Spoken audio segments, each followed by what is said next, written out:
attack and destroy. You niggas know it's the pack, so what you asking me for? Yo, Mac, put his ass through the floor. Hit him up with that jackknife and let him know we ready for war. Throw my fingers up, shit too sweet, but ain't shit sweet, so watch me pull out the stinger on Pip Squeeze. The razor's edge is sharp, you niggas dead meat. I'm spray painting his back just to admire the technique. Let me jump in that thing looking fresh and clean. Too sweet with my crew, yeah, we on the theme. I'm rolling trees, high looking fire me. Smoke room with the breeze, beers tin with the steam. Too cool with Mac and fool. It's since a rush, you ain't got the right. Mess with the click, just know it's gonna be motherfucking right on sight. Yeah, ay, this pack of wolves, we hella hungry. Starving on the hunt, on the grind, steady getting money. Too sweet, ay, we finna jump the beat. Too sweet, ay, we finna jump the beat. Ay, this pack of wolves, we hella hungry.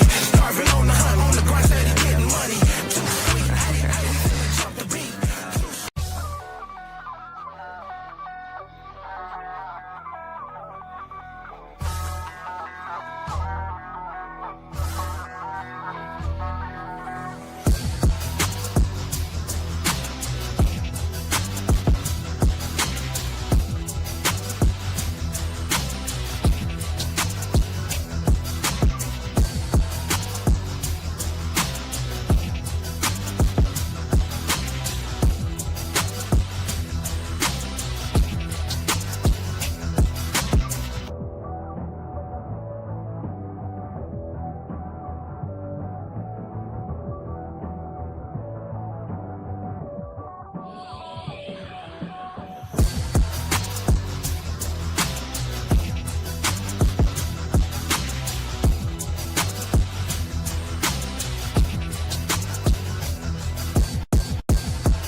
Man, I ain't said this shit in forever and forever and forever and forever. But it be the value that allows you the opportunity to roll with me. Smart Psychology Season 6, Episode 279. We're going to get into the grind. You know what I'm saying? You already know what it is. We're going to talk some streak. We're going to allocate it. You know what I'm saying? We're going to deep dive into it. You know what I'm saying? Replay it through our memories and see what we like, see what we don't like, see what we would have changed. It's Halloween. You know what I'm saying? So we got to dip into some spooky things. You know what I'm saying? So make sure you tune in on Wednesday as well. It's going to be candy and costumes and memes and all that shit going down. You know, but if you don't, it is what it is. I'll be the value that allows you the opportunity to roll with me. I'll be the KING, the MACMILLI, King Mac, MILLI, the prophecy, everything around everywhere. You know how that shit be. But fuck with all listening to me. I got some more people to bring into the room. So you know what I'm saying? Before I say too much, too soon, let's go ahead and bring the next one into the room. Yeah.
What it do, man? What it do, man? You already know, man. It is the man you see in front of your screen. As you see, it is me, the J to the K to the LASSICK, aka the CSO of this here show, aka Mr. Smoking Tope, aka Mr. Smarky Mark, aka Mr. Intercontinentally known, aka.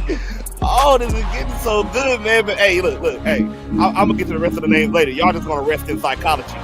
Get it? Yeah, man, it's going down, man. We about to have a good little talk, man. It's oh man, about some good undertaking moments in life that we all love and enjoy. But yeah, man, it feels good, man. How you doing, Mac Mizzle, man? Mac? How you doing? Man, I'm all gravy and I'm all good. I'm trying to get into it, you know what I'm saying? You know what it is. Yeah. I know you feel that little hypey beat. Yeah, you know you like the music. You get a little hypey. It's a little spooky. Yeah, just a little bit of woo. But you know, hey, you know get a little bit more spookier when you have somebody that has a little fuse. Shit. I don't know if I want to like that motherfucker. Hey.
Yes, sir. Y'all know the voice. Y'all know the vibes. You don't even gotta really get into all that extra shit. You know what I'm saying? It's the two-time Smart Predictions champ. Your current Tribal Predictions champ.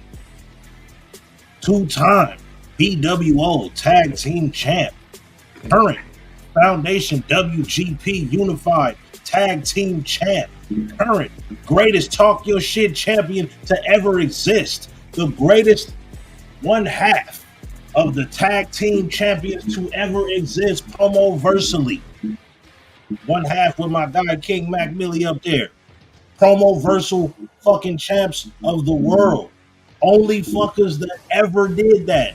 And now, and new WGP Havoc champion. Y'all motherfuckers give me my flowers. Ultimo Views is in the fucking building. Let's go. It's spooky. It's spooky in this motherfucker. It's spooky in this motherfucker. Spooky scary. It's spooky scary motherfucker. Oh man, it's been a lot going on in the promo verse. A lot of changes, a lot of non-changes, a lot of wins, a lot of losses, and a lot of things on the way. You know what I'm saying? Because it's just how we play. You know what I'm saying? But you feeling all right? You feeling all right? You straight? You good? I see you sipping on something. Let me join you in that neighborhood.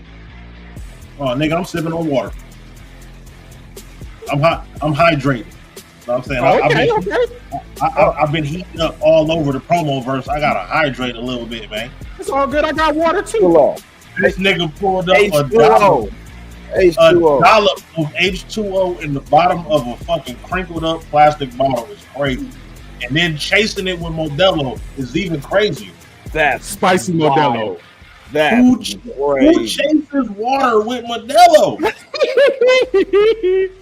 Wow. The prophecy. Jesus Christ. I'm sweating too. You know the Modelo already caught up, so ain't that much of a chase. That's it. Yeah. Hey, this negro, con chile negro. Oh yeah, Modelo nigga, that motherfucker hit different. It's always the nigga Modelos that always hit different. Mo niggas. Mo niggas. Speaking of Mo, Niggas. speaking of Mo niggas, let's bring in one more. Let's bring in one more nigga. Oh, nigga. Bring that nigga in. This show finna be crazy.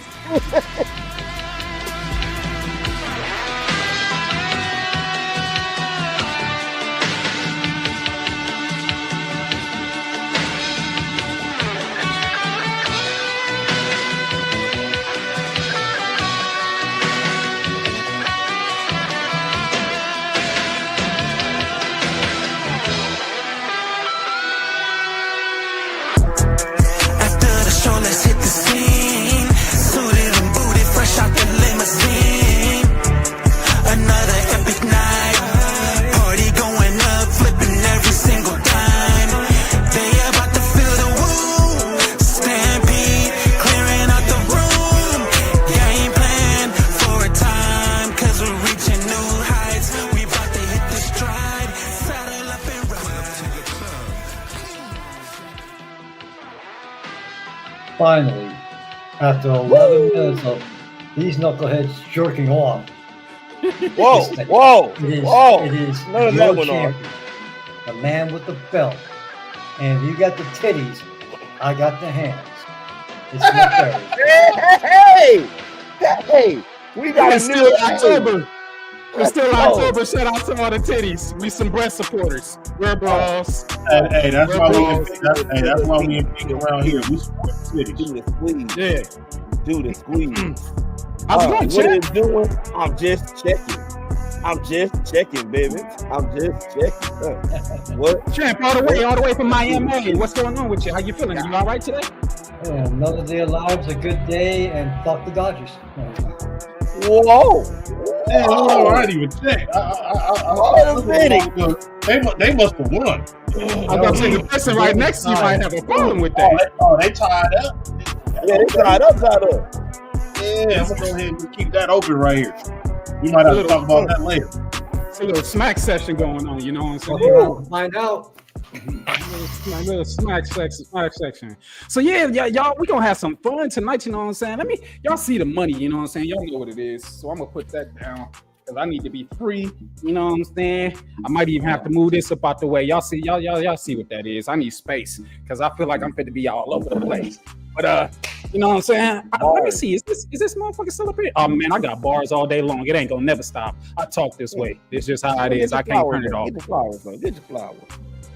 But man, shout outs all the way around the room from the king. You know what I'm saying? Shout outs to you, Nefarious One, our Smark Predictions champion, all the way on the other side, 305, all the way live. Shout outs to you, Clash. You know what it is, man. We up in this thing. It's Halloween time. You know how we do our thing Wednesday. It's going down. Make sure y'all like it. Make sure y'all subscribe. Make sure y'all comment and jump in the Smart Club. Say what's happening.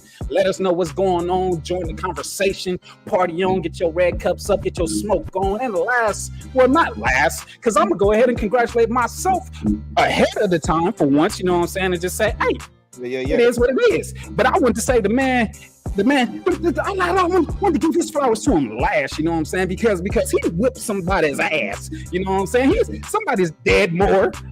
Oh yes. You know what I'm saying? Somebody's a little dead more. You know what I'm saying? They thought they was gonna live more or lifeless or however that be or whatever. Lifeless is. Judging was crazy. Judging was crazy, but at the end of the day, things turned out the way it was supposed to be as the foundation took a win over the BWO. And our guy, Nick Fuse, has brought home another championship. Like, goddamn, how many? How many do I have? Shit, like 4? 5? We're losing count around here, you know what I'm saying? 5 if you count ours. Man, well, you gotta count them off. I certainly do. Gotta count them off.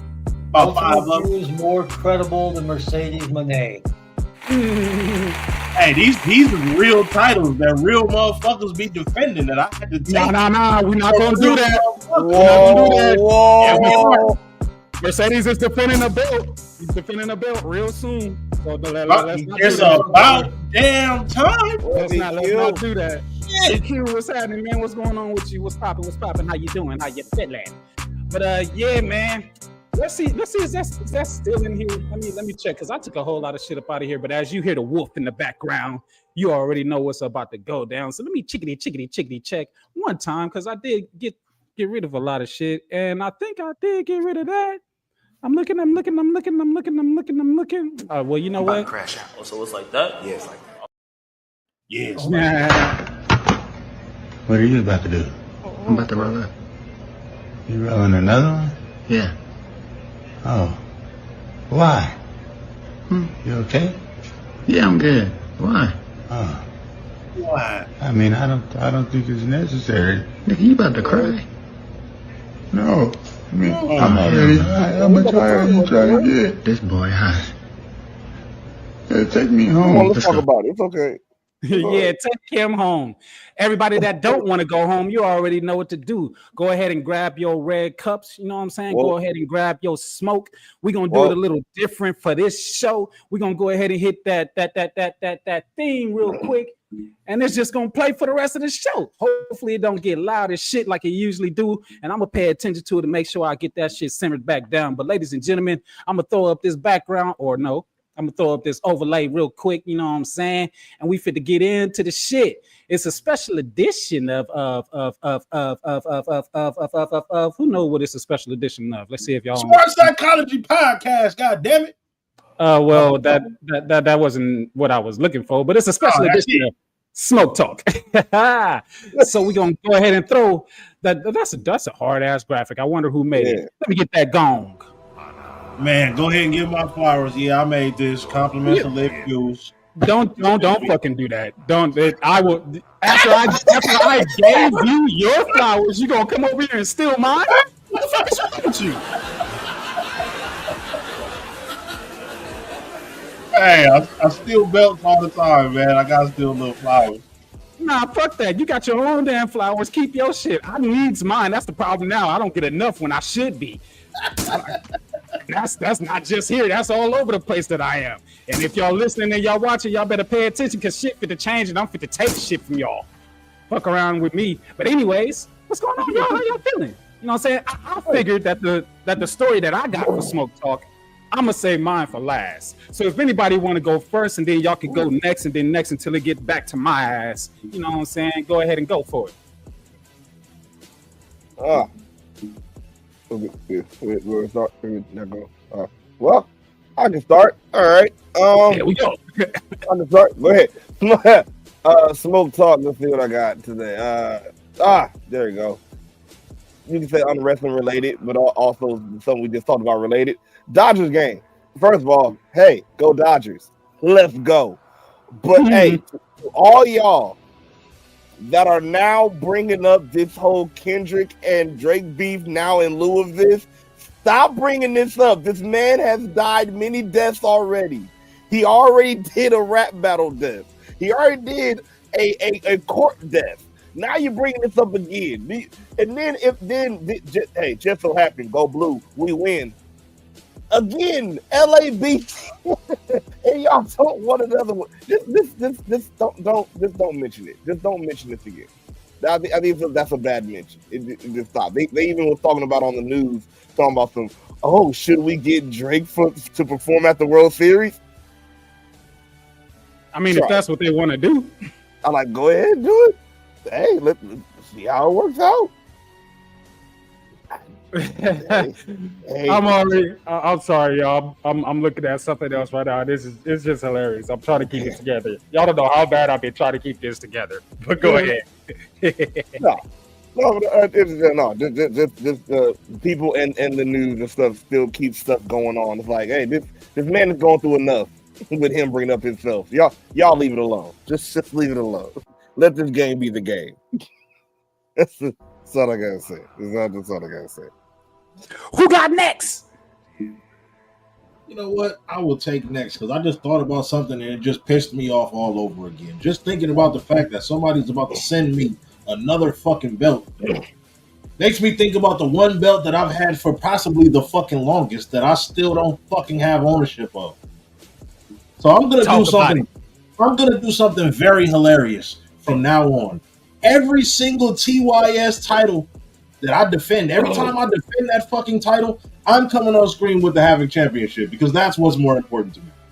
I'm gonna showcase the Havoc Championship every single time that I fucking I defend this TYS title. And I know somebody gonna say something about it in the judges' notes. And if you're watching right now, he don't care. I'm about to do it anyway, and I'm gonna keep doing it.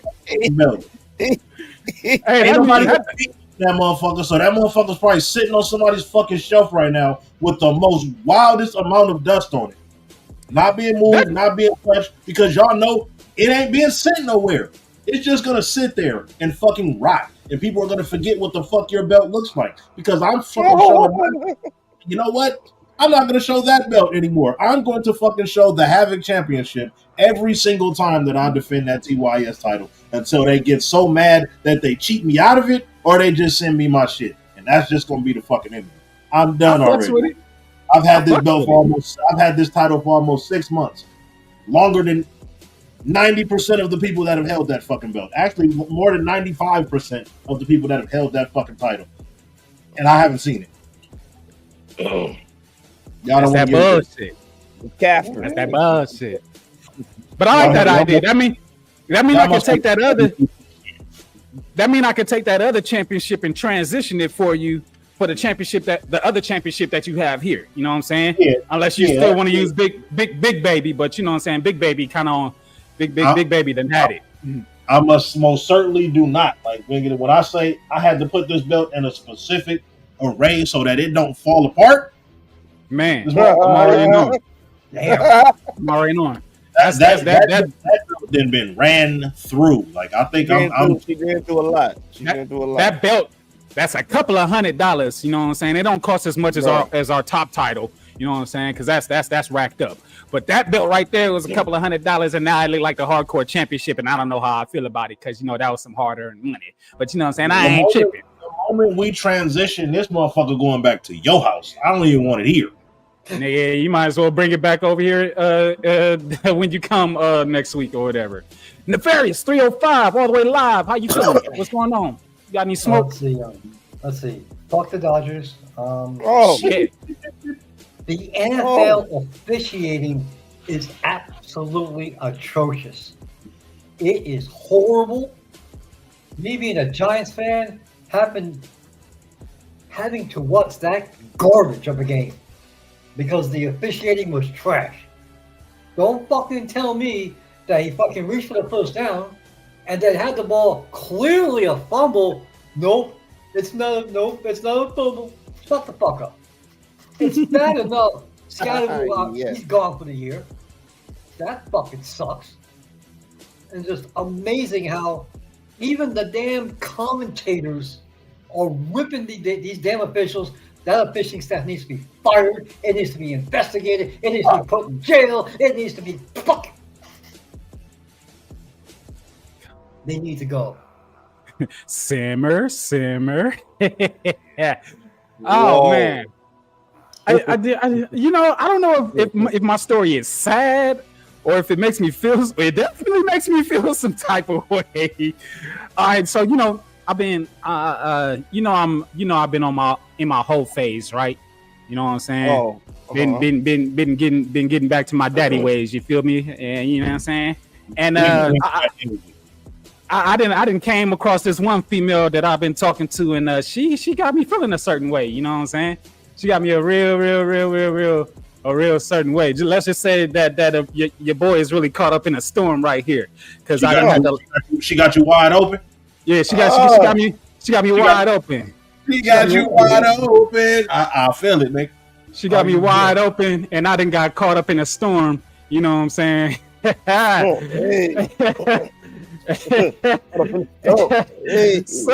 y'all remember the other episode?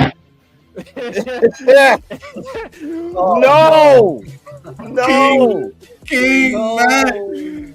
So I was like, you know what? I feel like having some fun. I seen the King Mac, and I said, well, here come the ring rat. and let's see how this shit go. You know what I'm saying? You know how I feel about fucking around with trolls. You know what I'm saying? So Jade Cargill, if you out there for real, and you peep this, which hopefully you will, and I'm gonna make sure that you do. There's somebody out there pretending to be you, trying to get at me because they know that I love you. But I'm gonna go through this conversation. You know what I'm saying? Because goddamn, if this is the closest that I'm gonna get, then I will take it. You know what I'm saying? How do I? This is the closest I'm gonna get. It's crazy. Hold on. Let me get it right all the way right, because I don't know what the hell that shit just did. Hold on. He's just reaching for the garments. He's like, hey, You know how many man. people actually fall for such shit? It'd be crazy. It'd be real crazy the amount of people that fall for shit like that. But I mean, I remember the stories of of men that thought that Alexa Bliss actually messaged them and told them that she needed money and gave her money, like I mean hundreds and some thousands. Like, Hey, I once offered Mercedes Banks. I once offered Mercedes Banks $5,000 to do a movie. yeah. She says yes. And then she goes, okay, sweetheart, you need the money. I'm like, no, I need some titties first. now see, I didn't really go in. I was like, let me be cool and let me see how this goes. So story time with King Mac MILLI. Here we go. So you see it, the storm, Jade Cargill, the backup page, you feel me? Private page, you feel me? And you know what I'm saying? There's been retweets from Jade's page and all that and everything. Whatever, however. Hey, King Mac. I count myself really lucky and blessed to have amazing fans like yourself who support me and enjoy my work. Thanks for all the love and the support. I showed that on the last show or one of the last shows last week. Then out of nowhere, I was just like, let me entertain me. So I throw a crown on it and I said, let me respond. And I said, of course, anything is everything. You know what I'm saying? And they was met with a heart. She was like, are you into wrestling podcasts? And I said, oh, yes. I have one. How did you know? I have one. You know what I'm saying? What's the name? I'll check it out in my free time. I didn't send the name of the podcast. You know what I'm saying? She was like, hope you didn't make no negative remarks about me, though. LOL. I said, me? Say something negative about you? Yeah, okay. And then I sent this, because y'all know this is my screensaver.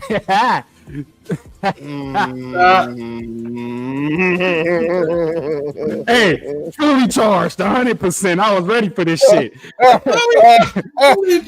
It's crazy, bro.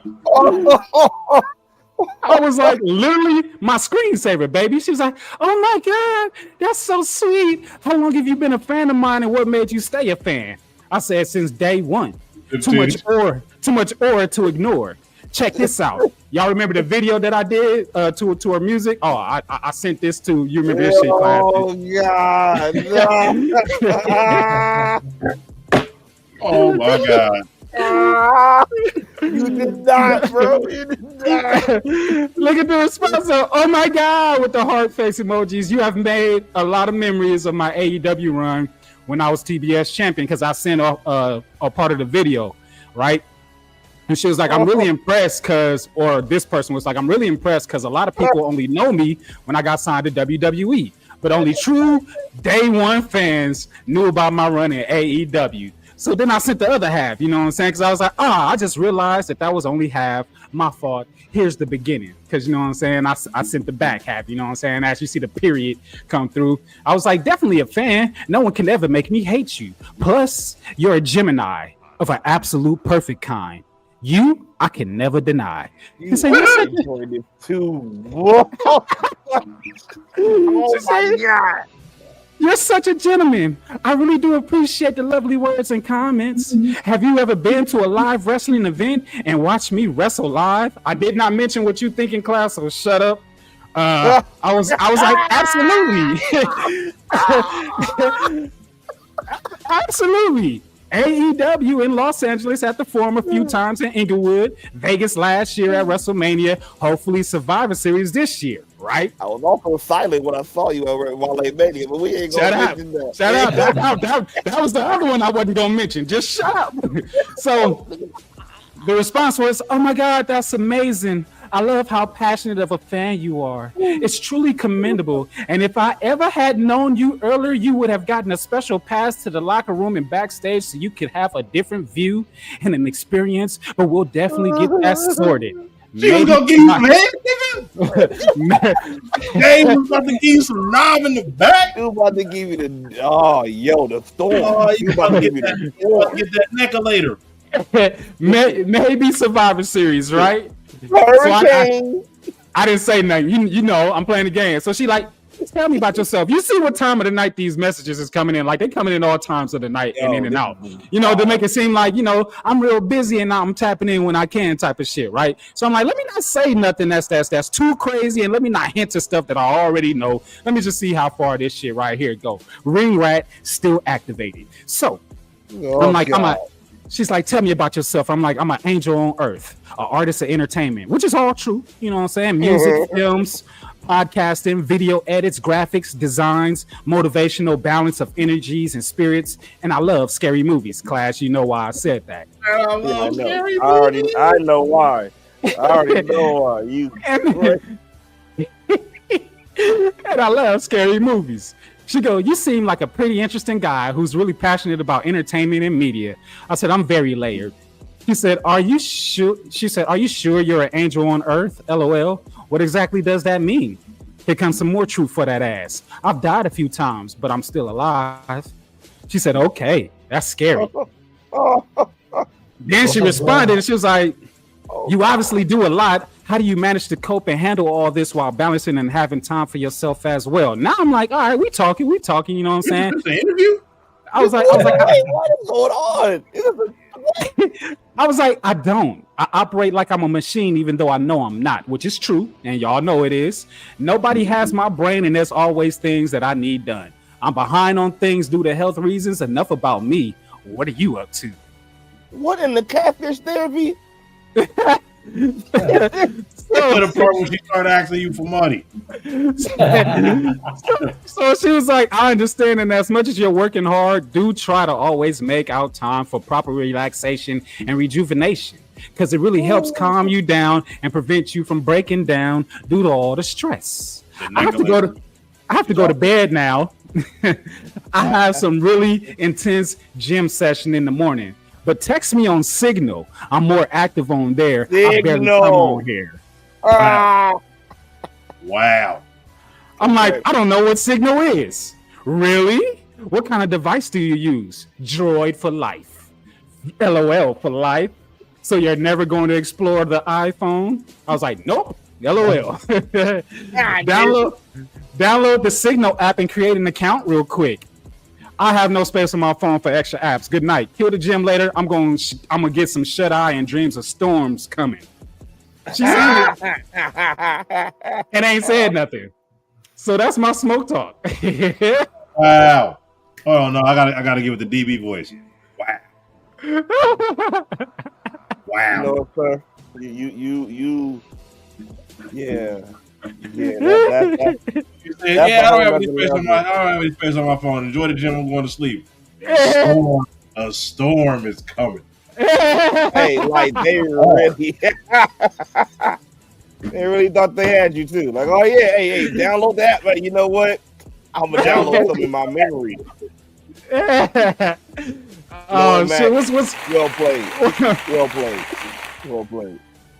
What's going on, Grayson Lee? What's happening, little bro?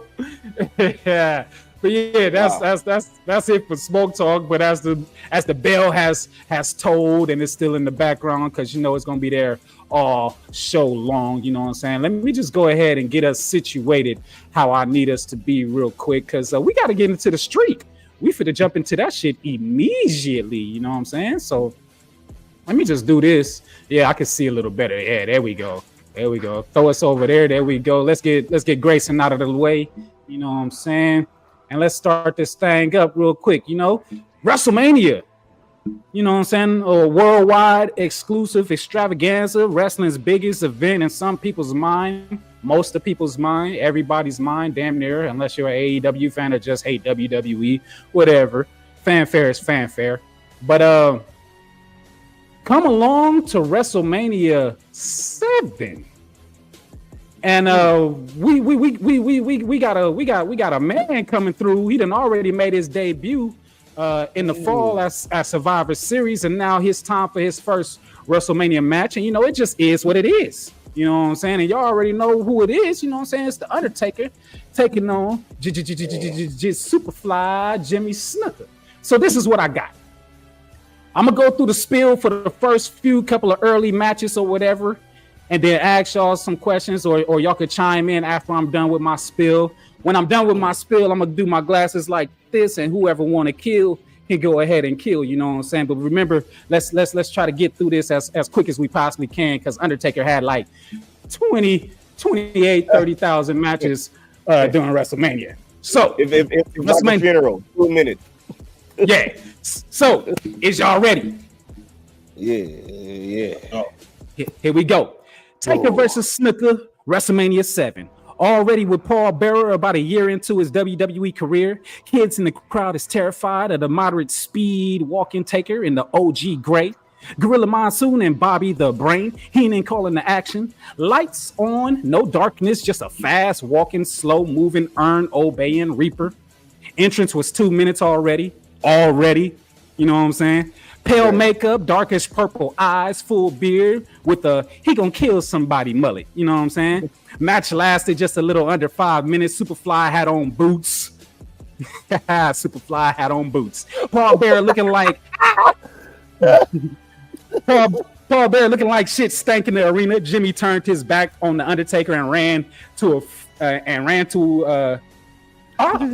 Jimmy Snuka turned his back on the Undertaker and ran a 2 flat to beat his ass in the corner, then gave him a slow dead man beating with splashes of speed, with the Brain keep asking about rubber gloves, because that's what Undertaker had on. I don't know what the Brain was trying to get at, you know what I'm saying? Snuka got in the smidge of offense, not really that much, then took the worst looking tombstone that I've ever seen in my entire life, that planted him on top of his fucking shoulder blades. He goes down for the 1, 2, 3, 1-0, but we ain't thinking about a streak yet. How y'all feeling about it?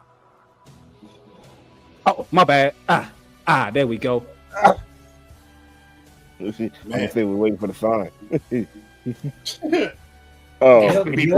only thing I remember was Bobby Heenan really hyping up the Undertaker. Like, that's a phenom. That's Jimmy Superfly Snuka.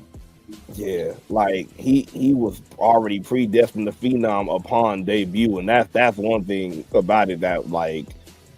But the crazy thing is, he gave the aura of already. He was, for lack of the pun, phenomenal already. You feel me? Like you felt that aura when he came out. Like you said, with the whole Undertaker character, like he really made that ish feel like an eerie Undertaker was coming around you, like death is around. And like, all right, he was about to kill somebody in that ring, which he did. And then, as we mentioned, the tombstone.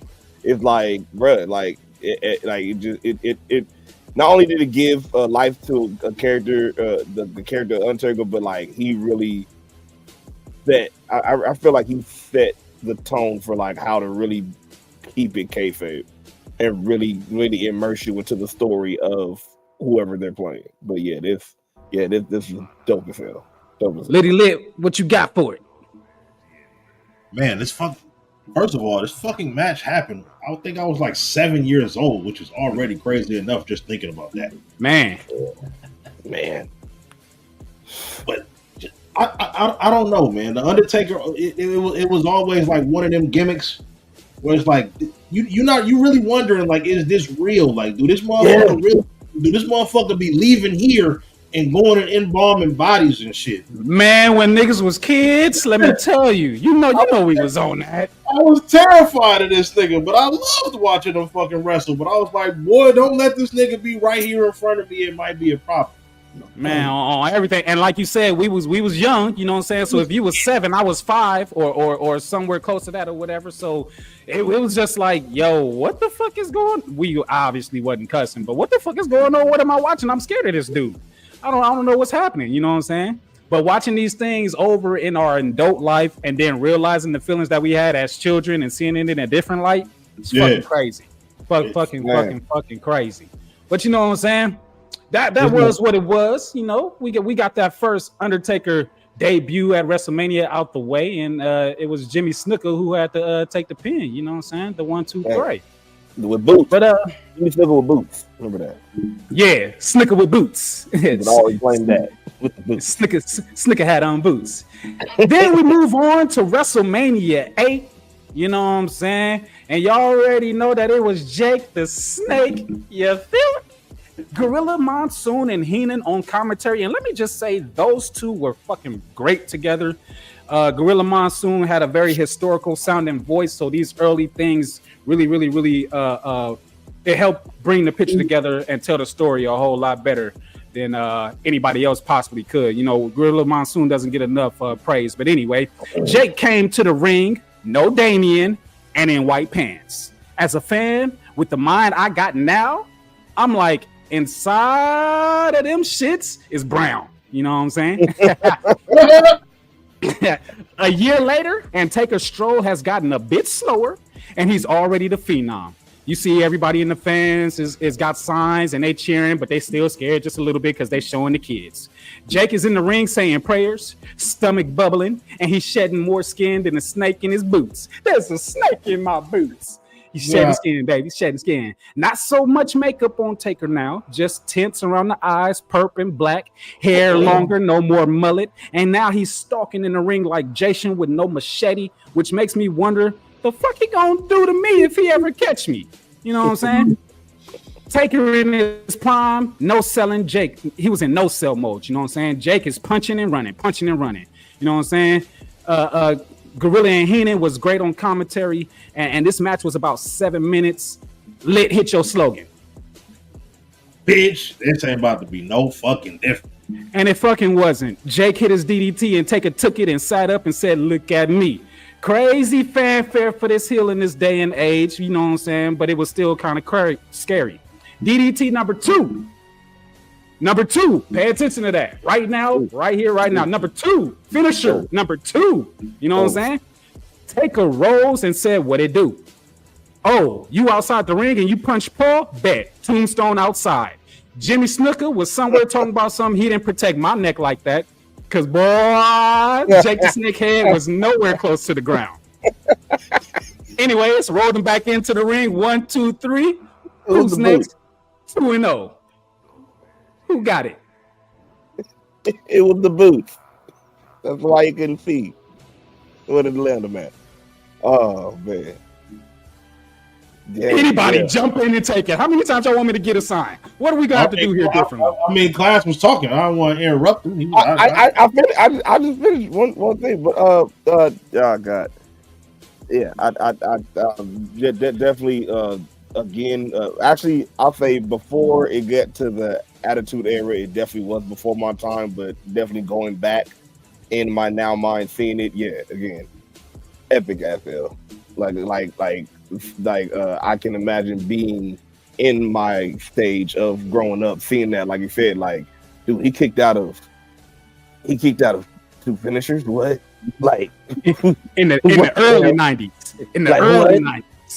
Oh my God! Like again, and keeping that aura of yo, this man is about to kill whoever's in the ring, and I feel like it also gave, like when you mentioned what's it called, Jake the Snake praying in the ring, it almost gave a precursor to like how we had HBK, you know, the man of God versus the man from down under, like, because remember, we're gonna get to that. But I'm saying, I feel like that was the beginning of that, like definitely a start of that. But yeah, they're definitely dope. Yeah. Nefarious, what you got? Promo work was outstanding. It proves once again that Jake, who doesn't get enough love doing promos, Jake is great. Absolutely. And the fact that man kicked out of not 1, no, 2 DDTs, which was a prime move back then. A very protected move. For me, that was it. Lit Fuse. This was another one of those fucking matches. I feel like, I don't know what Vince McMahon was on, but this nigga like got off on scaring children. You got a motherfucker, Bro. got an undead mortician out here murdering motherfuckers for a whole year. He about to hit another WrestleMania, and little do we know he about to go on a WrestleMania fucking run. But we got this motherfucker coming out. We know he about to murder, and then we got a nigga coming out that comes out with a giant fucking snake at all times, except for this one time for some. Yeah, he was terrified. he was like, I'm not about to leave this nigga out here with him, bro. Like, I'm cool. I'm like, man, you got these two scary ass motherfuckers out here, and now a nigga is like 8 years old. I'm like, bro, this is terrifying, and this is supposed to be entertaining. Like, I think Vince got off on Smark. Like, I think that was wow. And the fact that I'm gonna go back to the no selling. The fact that the Undertaker, I never knew that Morticians was fucking indestructible. Like, man, this nigga sold nothing. Finisher, regular punch to the face. It's like this man just out here terminating your shit until the end of the match. Like, nothing hurts, nothing. I'm on niggas' heads. Nothing hurts. And I'm not stopping. Like, yeah, I didn't know Morticians could do that. Maybe I got into the wrong profession. Wrong fucking profession. Maybe I should have been a mortician. I might be invincible right now. We moving on, you know what I'm saying, now. And most folks might not know this. I've probably mentioned somewhere close to it a little bit, but WrestleMania 9 is probably one of my favorite WrestleManias, and it's not because of the action. It's not because of the action at all. It's because they had it outside and they did the whole toga shit, and I thought that shit was cool. But, you know, we get a little bit older and we find out why they was in a parking lot of all places. This is fact. Out in Vegas, doing the damn thing, but it is what it is. We had WrestleMania 9 and the first questionable victory of this streak, which is not a streak just yet. Ain't nobody mentioning it or talking about it. We had The Undertaker taking on a big-ass hairy giant, Gonzalez. WrestleMania 9, one of my favorite manias, Heenan, Jim Ross, and now Macho Man on commentary, Harvey Whipple Man with Giant Gonzalez, and here come Taker. No need to walk, just ride with the culture, man. Or not the culture, but the vulture. You know what I'm saying? That's another reason why I like this a lot. The vulture. Hey there, titties. That is titties, right? I see, hey, boys, even boys. That is breasts. Yeah. That's we can't throw the breast alert today. We got to get through the show. You know what I'm saying? But yeah, so you know what I'm saying? No need to walk. Just ride with this vulture, man. Very cool aesthetic. Probably one of the best in my WrestleMania interests. Probably in my top 5 for sure. We outside rolling through the smoke.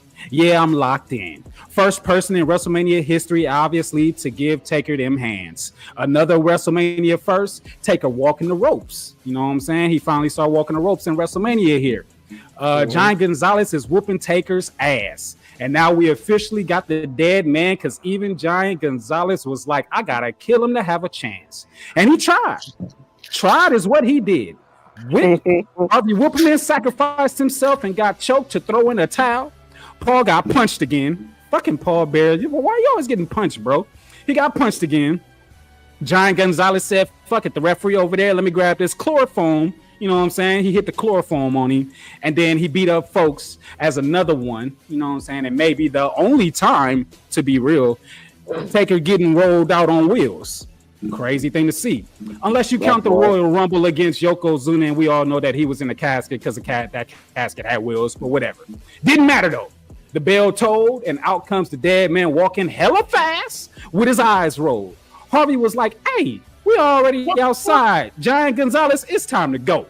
The only DQ win, 3-0, Undertaker. Man, you wreaking havoc. Nefarious, how did you feel about this one? Hated the match, hated the finish, loved the vulture. Man.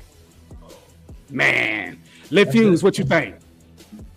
This was one of them matches that I was actually able to fucking enjoy as a kid. I'm not even gonna say as a kid I was actually cool with the Giant Gonzalez's whole little shtick, but what in the fun? Just looking at it right now, this big ass tall ass man coming out with a fucking fake ass ape suit with fake muscles on it and have fake fur on it. Like, you couldn't get this man in the gym for at least a little bit just to make him kind of look like this. Did you see what he was wearing in WCW? It was even worse. He looked like a big ass Ninja Turtle, Super Ninja. Looked like he worked for the Shredder. Like, this was some of the most insane wrestling gear I've seen to this day. Like, to this day, this man looked like a walking cartoon. Motherfucking walking cartoon is for real. Class, what you got on the deal? That's what that's exactly what I really felt. Because for me, I didn't. Again, I still didn't catch on to WrestleManias or even really take her, to the teens of the WrestleManias. So I'm on the look back crew. So looking back with my now eyes, and I, like you said, he looked like a cartoon character, and it felt like one of those where it was like, I can imagine as a kid, yeah, it was cool, but if you was a adult watching, you like, where did this turn come to? Like, we came from we came from Jimmy Snooker to Gonzalez, a monkey with his ass out. Like, yeah, man, like the niggas so weird. It's weird. Booty was out, bro. Like, what was Vince on? What was Vince on? Just, like, every time they locked up and then camera 2 had just happened to put it on that. Like, hey, why was camera 2 doing that? Like, hey. Furry cheeks too. Them shits was, never mind. Oh man. So okay, so this is the era of the Gray Undertaker. You know what I'm saying? 3 WrestleMania matches in, he's 3-0. WrestleMania 10 is coming up, and Undertaker is a no-show. If you know, you know. But WrestleMania 10 was also in the Garden. The Garden? No Taker? What? Damn. We'll get back to that. Coming up next, we have WrestleMania 11. You know what I'm saying? And it was quite a time. It was quite a time. Around this time, we getting a little bit older. We figuring some things out, and it's only a year later. But you know what I'm saying? Y'all already know who he went against. It was a man that looked like Vader, but it wasn't. Well, fat like Vader, but a little bit heavier. You know what I'm saying? King Kong Bundy, and as you see, we got the purple Taker on the scene. First time that we getting a new rendition of the other Undertaker. You know what I'm saying? The $1 million man who introduced us to the Undertaker gimmick. Something that doesn't get talked about enough is Ted DiBiase as a manager with the $1 Million Corporation. I mean, he had Bam Bam Bigelow, he had IRS, he had Tatanka, Nikolai Volkov, Kama Mustafa, No Ali, Psycho Sid for a cup of tea, the 1, 2, 3 Kid, and this man, King Kong Bundy. The new generation was crazy, man. The year is 95, and I'm like, oh, how he alive? You know what I'm saying? Because now I'm able to think a little bit more. You know what I'm saying? I'm like, he a dead man, but he over here, he alive, man. I'm confused. I'm trying to figure this wrestling shit out. You know what I'm saying? It was very, very, very, very weird for me, at least. It was a zombie. Yeah. So I'm like, okay. So I'm watching, and we got King. Jerry Lawler is killing Vince on commentary. You know what I'm saying? They took Taker's urn. You know what I'm saying? And they came back with a huger one for this match. Bundy with a 9-second win record in WrestleMania at this point. And it's crazy to say that was broken like Matt Hardy years later.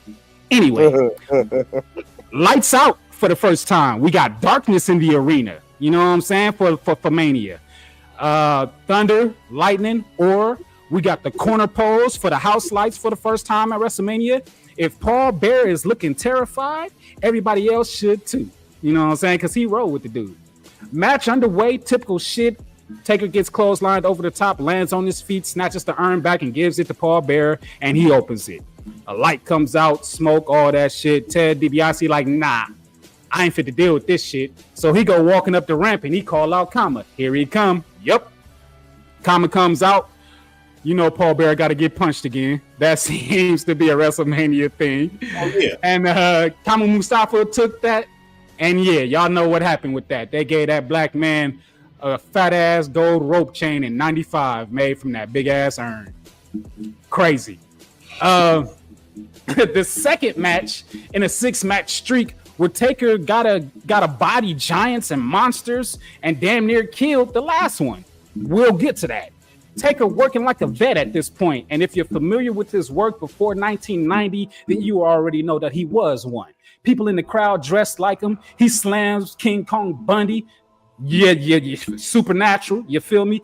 Tombstone power driver in the ring for the bell. 1, 2, 3, 4-0. Match ain't last long at all. And here we go. We're on the eye. Ooh, we get that iconic shot of the eye roll after this match. You know what I'm saying? That you see in this video and everything. Nefarious, how'd you feel about this match? The fact that he got Bundy in that tombstone was impressive enough.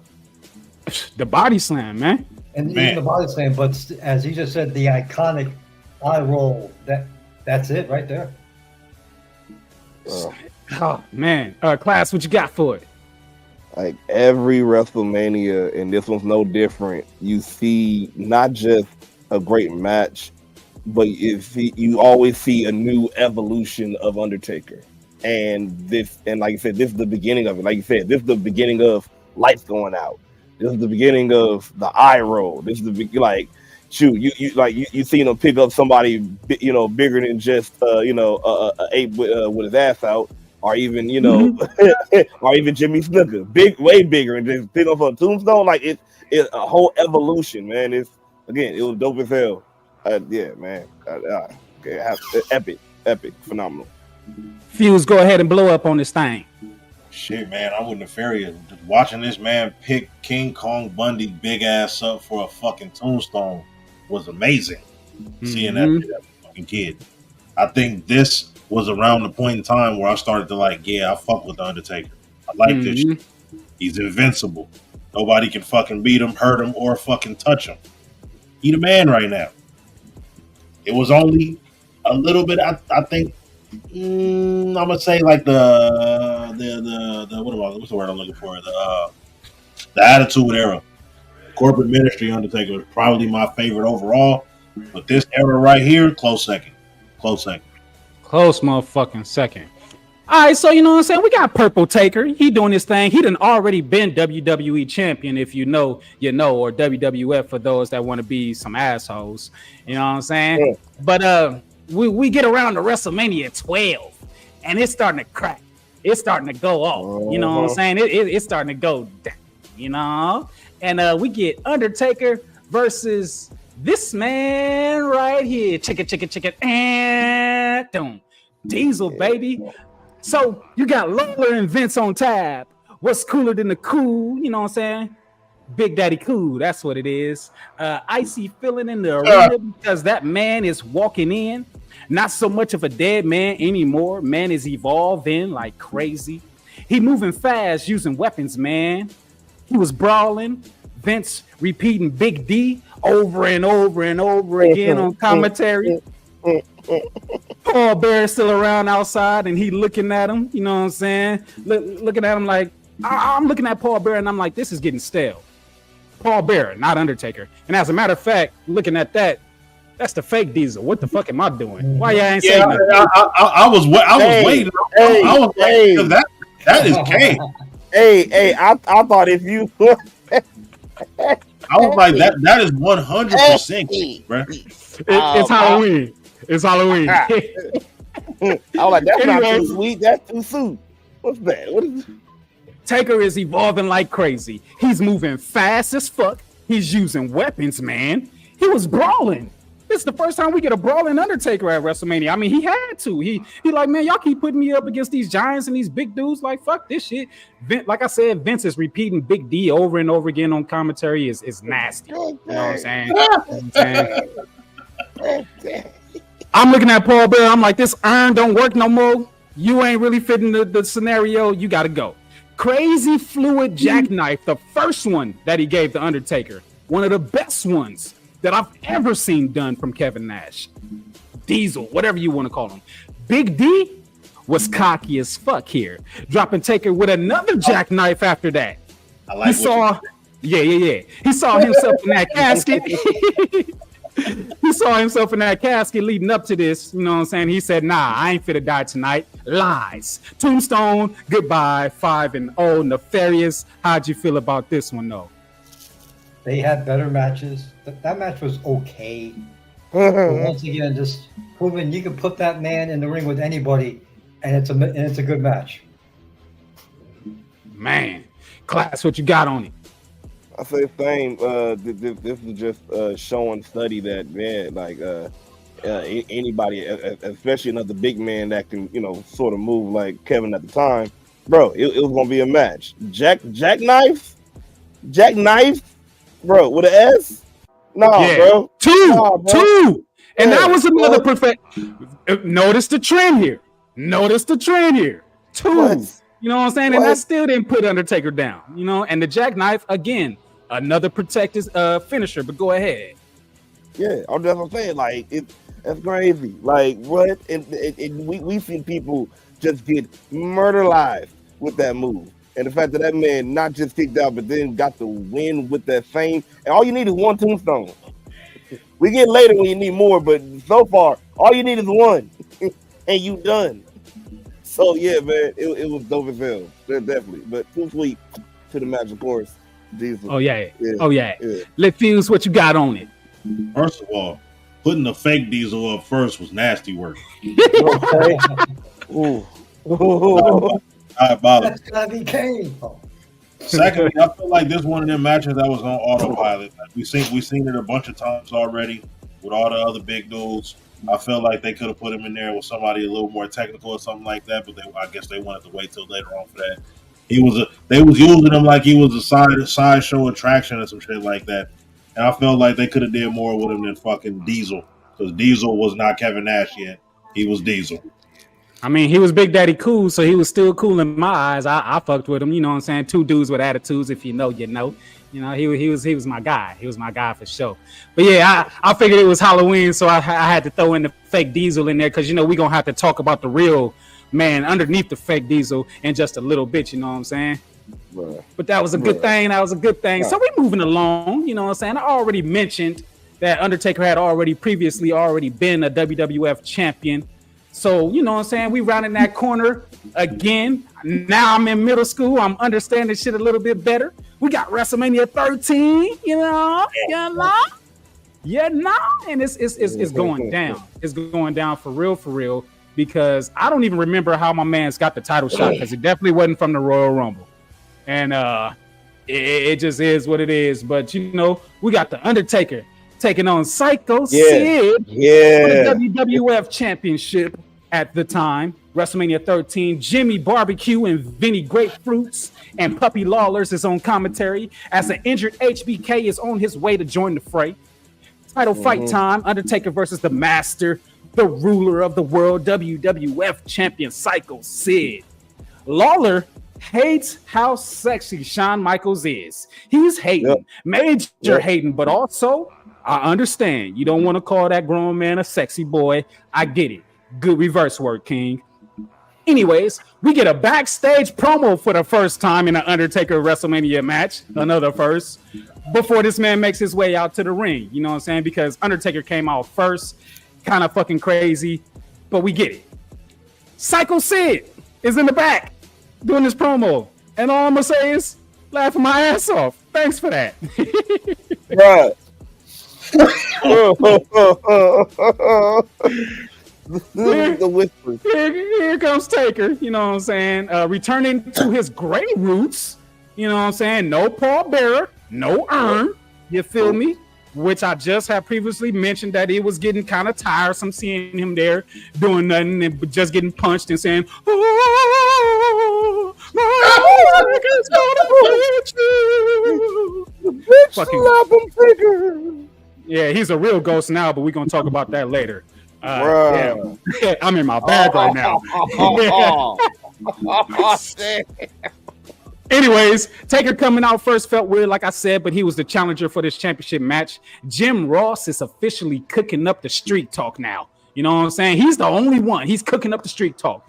Undertaker's never been beaten. Yada, yada, yada. But before he get done talking, here comes Bret the Hitman Hart. Sourpuss Hitman out of nowhere.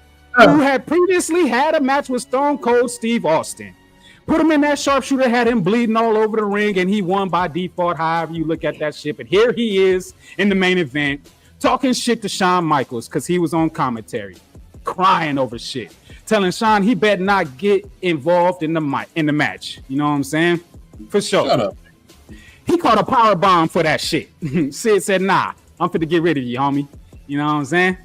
Brett and Taker, yeah. Sid is hollering at Brett, and Taker said, fuck this shit. A lot going on to start this off. I mean, we got 4 wrestlers, 3 announcers, and a lot of entertainment to protect this particular match because y'all know how bad it is. You know what I'm saying? Including more Mania brawling from Taker as the action spilled to the outside. It's a party at commentary table. Sid kept scaring me because he was going to the second rope a whole fucking lot. And if you know, you know. And in this match, he damn near hit all 4 corners. You know what I'm saying? Y'all know what happens in the future, which is now in the past. But Sid reversed the tombstone and gave Taker the one that he gave Jimmy Snuka. Fuck. And to be real, I thought it was gonna be over because I'm like, yeah, his neck is broke as fuck. But anyways, that wasn't the case. You know what I'm saying? We got to end this match real quick, though. We got to end this match soon because it's starting to get a little wild. Bret Hart told Shawn Michaels not to get involved, but here he comes right back out. You know what I'm saying? And, you know, he hits Sid with a chair, payback for that power bomb. Bret still wasn't done because he came back out after they kicked him out. Is this a fucking triple threat? No, let's end this fucking match. Tombstone to Sid Vicious. Thank God. And new WWE champion, The Undertaker, 6-0. We got something going on. Nefarious. How'd you feel about this match, though? Once again, Undertaker is paired up with a big man, makes the match decent. Once again, another iconic look.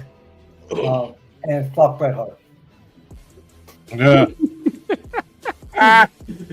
Hulk Hogan is going to fuck the Bret Hart. Lit Fuse. What you got for it? Man, I'm gonna go back to what the fuck you said because we was watching this shit earlier. Man, knowing what I know, like, man, this motherfucker hopping on that goddamn second rope, and it's like after watching him do it so many times in that match, I know exactly why he fucking broke his leg when it finally happened. He never landed correctly doing that shit. I watched him land crazy like 4 fucking times in this match to where my legs start hurting because I thought it was broke. It was gone. Even though I know that didn't happen until later. You seen me, I got squeamish at the first one. I said, no, get down. Even though I knew it wasn't going to happen, I was like, I'm traumatized. Oh, when he got up there the second time, this motherfucker literally just did a clothesline. I'm like, nigga, you could have broke it right there. The way he hit the ground, you could have broke it right there. He landed on his feet, not falling your way to the floor like you should be doing. He landed directly on his feet and tried to catch his. He could have at least tore his ACL right there, but nigga, he probably could have broke that motherfucker leg in half right there. And he did that shit a fucking lot. So, yeah, that's probably what took the toll on that goddamn leg before it finally said, you know what? I'm tired of you doing this. You're never gonna do this to me again. I promise. I'm gonna end my shit. Class, what you got for it? The rest was history. I would say definitely one when it comes to him jumping off that second rope in this match. It just proved to me that pretty much life just gave him his receipt because they've been warning him for the longest. Hey, you landed. Well, yeah. So yeah, it made me cringe a bunch of times too. So definitely with the hindsight of the breakage. Going back the promo. Oh my God, of Sid when he started whispering, and you know that it's you. You know that I will destroy you, and just, I swear I had my ear to the TV like what? what? I had the captions on. I was like, okay, that's what he said. I needed that because that. But for better or for worse, every time that man talked, you paid attention. Oh yeah, man, you had to. You can hardly hear him. You remember how we used to scoot up close to the. You know how we used to scoot up close to the TV so we could see it, and everybody was always saying, if you don't get back up off that TV, this time we had our ear on the screen like, I'm just trying to hear. I'm just trying to hear. Everybody looking like, I don't know what to say to him because it's not like he looking at it. He just got his ear. Boy, move your big ass head out the way. It's something like that. And also, I'll say good story. The man that's not, because Sid was trying to play the man that's not afraid of darkness. Everybody, I remember that part when he was loud. Everybody else afraid. Everybody else afraid of the darkness. But this time here, this one man, not afraid of the darkness. No, I'm not afraid of Undertaker. Sid was on some shit, man. He was on some shit. But we got the iconic Undertaker look that he started off with for another championship win, his second one. So that was pretty historic, you know what I'm saying? Real dope. But moving along, we got WrestleMania 14, and yeah, I'm in the 6th grade now. I'm in the 6th and or 7th grade, one of the two, you know what I'm saying? And it's about to go down, you know what I'm saying? Because I remember seeing this poster in the locker room, in the boys' locker room, you feel me? After PE and all that shit.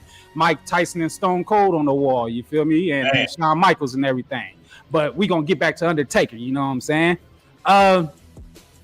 WrestleMania 14 brings about a Cincinnati legend because they were in Boston. Number 14 for 14, Pete Rose. And if you know, you know. He comes down and runs down the crowd until this man comes out. And we saw him earlier, but here now we see him official. You figure deal me as the best Kane. The best Kane, the first version, Hellfire and Brimstone, with his bastard child making daddy Paul Bearer by his side. And I'm like, here this nigga go again. Somebody punch him in his eye. You know what I'm saying? I said, all right, Paul Bearer by his side for a fight that Taker said would never fucking fly. Anyway, Kane is in the ring. Rose took a tombstone and died. They rolled that man out on the stretcher, and the Boston crowd is alive. Undertaker is out with a torch, bearing druids for the first time with a new look. You know what I'm saying? For WrestleMania, new presentation and all that. The lights is out. This man just keeps. WrestleMania was just like, I gotta change. I gotta add something. It's a new year. I gotta bring it. Anyways, he's decked out in all black, teardrop on his face, and I'm like, yeah, somebody dead, because I'm understanding things now. Where we was raised in the hood, so you know what that teardrop mean. I was like, yeah, somebody dead. He killed him. Kane is indestructible like a motherfucker. Paul Bearer is yelling at Undertaker while he's getting smashed by his little bro. Pause. Crazy. JR and King is on commentary, and Jesus Christ, Jerry was a hater. He was a big ass hater. He was a big ass hater. Anyways, Kane is giving Taker the worst Mania beating ever. Mans didn't help himself flying through the announce table from jumping out the ring either. Taker's moveset, yeah, Kane was doing all that. And at this point, Undertaker is the reason why people get multiple finishers if y'all paying attention, you know what I'm saying, following the story here. And so is Kane. Because them niggas did a million tombstones to each other, but it wasn't until the end, you know what I'm saying, that Undertaker picked up the win finally after getting his ass beat for the first time at WrestleMania. Paul Bearer said, nah, I want some of them licks too. So he got in the ring, threw a cheer up in there, got a couple of kicks in, went to go check on Kane, turned around, and Undertaker said, you know what time it is, punch to the face. That's my turn. Laid out Paul Bearer, and before he knew it, Kane was swinging that chair, put him down and started smacking him with it. Then he tombstoned him on it, left him there and said, yeah. And Undertaker got up and said, nah, fuck that. And Paul Bearer said, come on, let's get out of here. We got to get going. Class, how'd you feel about it, man? Man, like I said, when it evolved to this moment, mainly match-wise, the first moment, and rightfully so, we seeing tombstone after tombstone. There's no longer one tombstone and done. That's your brother. That's blood. You hit. They both. I think Taker took 3. Kane took 2. Mm-hmm. Yeah. And man, it's like, bro, like seeing that, like the brother and brother situation, and how that story went on commentary. Like you said, Kane was being a hater, big time. Like, he said he will never fight his brother. What is he doing now? Like, oh, hey, bro, like, you know that it's fault. But man, definitely dope match. Like I said, best version of Kane ever. Like this the Kane that definitely struck fear into me as a child, and yeah, still the most scary mask. I think that was the best mask as well too. But yeah, definitely dope ass WrestleMania. And Lick Fuse, what it do? First of all, this is not the scariest mask. That mask that had like the leatherish kind of like, it looked like a meat face but had its mouth out. I'm like, no, that shit was terrifying. Oh, you talking about the 2000s Kane? Yeah, the yeah, 2001. yeah. That shit was. It looked like he had a meat face, but his mouth was regular. Like, You talking about the first version of it, when they first brought it out, because they kind of changed it to make it look cartoony at first. But you talking about the first version? The first one, that's terrifying. Yeah. But outside of that, secondly, this was one of my fucking favorite WrestleManias as far as OG WrestleManias. The card was absolutely dope. And all of the IWC that be talking shit about, oh, they used to have so many more matches. Now they don't give a shit. This WrestleMania has 7 fucking matches. Man. 7. So, Man. Yeah. But dope ass fucking match, dope ass presentation. I remember when Kane first fucking debuted and they talking about this nigga burnt his brother. The storyline was crazy. The story was fucking crazy, and it was some shit that made you want to turn the fucking TV on Monday nights, every Monday night, and you just couldn't turn away from it. I love the build up. The match culminated exactly how it should have fucking culminated. And yeah, this is probably one of my favorites as far as the Undertaker's matches. So before I get to you, Nefarious, I forgot to ask a question. Lead all the WrestleMania matches that we had so far, in your opinion, real quick, did the right man win? Yes. All the way through the right man won. You still rocking with that? All right, for sure. I'm right there with it too. Nefarious, how you feel about this one right here? The story before the match was outstanding. The man, he had Undertaker saying, "I will not fight my brother Kane. I will not do it." And then next thing you know, I will go through hellfire and brimstone to face you, and I'm gonna win. And sure enough, guess what? Another example of big man versus big man. That match, in my opinion, stole the show.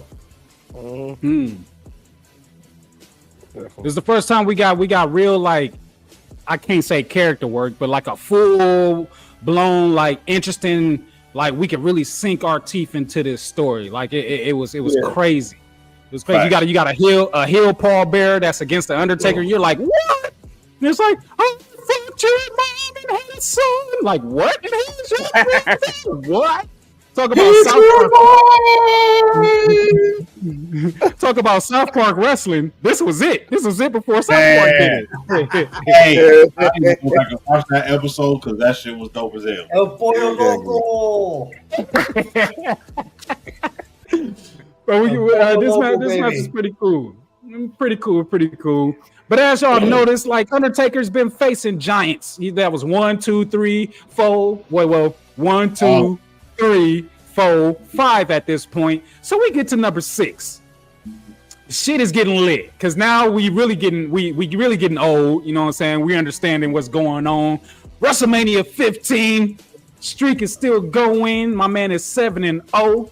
You know what I'm saying? And Michael Cole and King is now on commentary. Undertaker, evil as fuck now. Evil as fuck. Ministry of Darkness is popping off. We get another brand new Undertaker. You figure deal me. And we get a stipulation. We get a stipulation for an Undertaker match now. Like, hell yeah, I'm with it. It's going down. First of all, the back overlay is crazy. This is wild. You really put it. Oh God. I was gonna put it. You thought I wasn't. On so many levels. When I say I was in my bag creating all day today, I was in my bag creating all day today. And let it tell you, Nefarious will tell you, I'm doing like 3 things at once. I'm like writing my notes as I'm creating the graphics, as I'm watching the match, and I'm like, yeah, pulling images and everything. Like, I was having fun this morning. It was crazy all damn day long. But anyways, seriously, this version of Undertaker was on the worst type of shit. The worst type of shit. And we already know what was going on. You know what I'm saying? Hell in a Cell. WrestleMania. Boss Man then handcuffed Undertaker to the cell on the outside. Then he started beating him with that knife stick and the handcuffs broke. And I said hello to Boss Man in hell.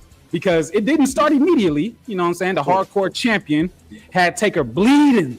He had Taker bleeding. Knife sticking him to death. Beating his dome in. The last big man for a while because this shit was war. This shit was war, but we wasn't ready for what was about to go down next. Tombstone. That's not what I'm talking about, though. We get the 1, 2, 3. The match is over. 8-0. Down comes Gangrel and the rest of the brood on top of the cell. This shit ain't going. It ain't over. What the fuck is going down? What's about to happen? I don't know. They ripping through the top of the cell. They tore that shit open, dropped down a thick ass noose, and even live at that time. Swear to God, I was Joey Styles because I was like, oh my God, they ain't gonna do this. They are not about to do this. They did it. They are not about to do this. They done dropped that noose down and the Brew said, shit, we going back up to the Raptors. And that's where they went. And you know what? Like a retired jersey or a championship banner, the boss man got hung up right after that. Bruh. Yo. Kicking and fighting. I'm like, can this man breathe? He turning blue and pink. I'm like, yeah. I don't know if I should be watching. I'm shocked. I can't think. And before it's time, I said, way before it's time, I said, you need to leave. Cause nigga, they coming to take you to jail. They coming to take you to jail. You gotta go. Nefarious. How did you feel about this match? The only good part of this match was Boss Man being on. And how he sold it. The man was convulsing. I thought that man was gonna die. I thought that man was dead. If I'm gonna die. What? I was a teen, not a preteen now. I'm like, oh shit, bro, going to jail. My favorite wrestler going to jail. Nah, man. For life, nigga, you get a murder charge. I said the dead man finally did it. I'm like, at my age now, I'm gonna have to go do some research. Like, how did they do this? Because I don't think they really just hung them. Like, I need to know how y'all did this. Or did y'all really just be like, we just gonna have you hanging for a little bit? You know what I'm saying? And once we start seeing you turn colors, we're gonna cut you loose. That sounds like something Vince is saying. What's happening? Night show Speedballs. What's going on? Yeah, that shit is crazy. Class, how'd you feel about this? You know what I'm saying? Bro, like, we really watched the whole lynching. Yeah. And it was crazy. Like, match, cool, all right, and you know, it's the whole, you know, ministry, everything. I got that, but the lynching was wild because I'm like, wait a minute. First, when I saw them bring the rope down, I'm like, that's the noose. That's okay. That's the noose. Okay, I've seen that in history class, but in another type of history, not this history. This is and like instantly in my brain, this is when I first thought, this is white on white crime. They actually do this shit. I am witnessing white on white crime right here. Is nobody gonna stop this? No, nobody. Then what got me is it took people so long. Like, it was dark for so long for anybody to run and get this man. Like, somebody could have been at least running, like jumping up and reaching for him. Like, hey, I got you by your foot. Nah, that man was just hung and swinging. Like, he spun a couple of times. I don't know how they did this shit safely, but R.I.P. Kayfabe and in reality to the big boss man, because man, flowers for this spot. We ain't seen nothing like this ever again. I mean, we seen some shit that they tried, but not to this level. Not to this level. So whoever approved this and got this going and good or whatever, like, kudos, congratulations, man. But I'm so glad that WrestleMania was the only WrestleMania that we got that version of Undertaker, because damn it, after that, like I said, you need to leave, and leave is what he did. He was going for a whole ass year. He didn't even show up to the next WrestleMania. So from 15, we went, what was that, 14, 15? He didn't come to 16, so we got 17. You know what I'm saying? Yeah. Jesus Christ, you would have thought Nia Jax's titties was on the screen. Yeah, that's what I was about to say right now. I thought you showed life. Hey, this one I came in the game. WrestleMania 17, or as everybody likes to call it, WrestleMania X7, one of the best. And it's time for the dead man yet again to come back. You know what I'm saying? But he said, nah, I'm done with all that. Triple H with Motorhead playing him out. You know what I'm saying? And y'all know Taker is always got to come brand new as he's looking way different. He was rolling a motherfucking motorcycle down the ramp. You know what I'm saying? The quickest WrestleMania entrance to date. And I'm like, hell yeah, I can get with this new gimmick. JR and Paul Heyman is on call. And as usual, in this span of Undertaker, we start out with a brawl. Announce table, the Spanish announce table lost his life before the match started. Part one of this series, you know what I'm saying, and we're gonna get into it when we get into it, and the standard of a great Mania Taker match. You know what I'm saying? Yeah. You know, the little foundation is getting built here. But that has begun, and I'm like, take my money, all of it. Hunter pulled out a sledgehammer, which caused them to nail in a crazy crowd brawl, because you know Undertaker, he brawling now, so we got to keep that going too. They went everywhere in this arena. Everywhere. Used everything. Triple H said, I'm going to give you a worse beating than Kane did. And he proceeded to do that. But the American Badass, not just yet, said, for sure, I'm going to get my lick back. Fire the motherfucking ref, whoever the fuck it was, because he wasn't doing shit. He had a 6-minute break chilling in the ring while they was fighting all over the arena. This was not a no DQ match. The next one was. We're going to get into that. Ref bump, finally. Tombstone. I hope Mike Chioda didn't get paid at all. Because once he woke up, Taker took a sledgehammer to the dome, bleeding. Second Mania in a row that he bleeding now. You know what I'm saying? Last ride from the corner, and we could call back.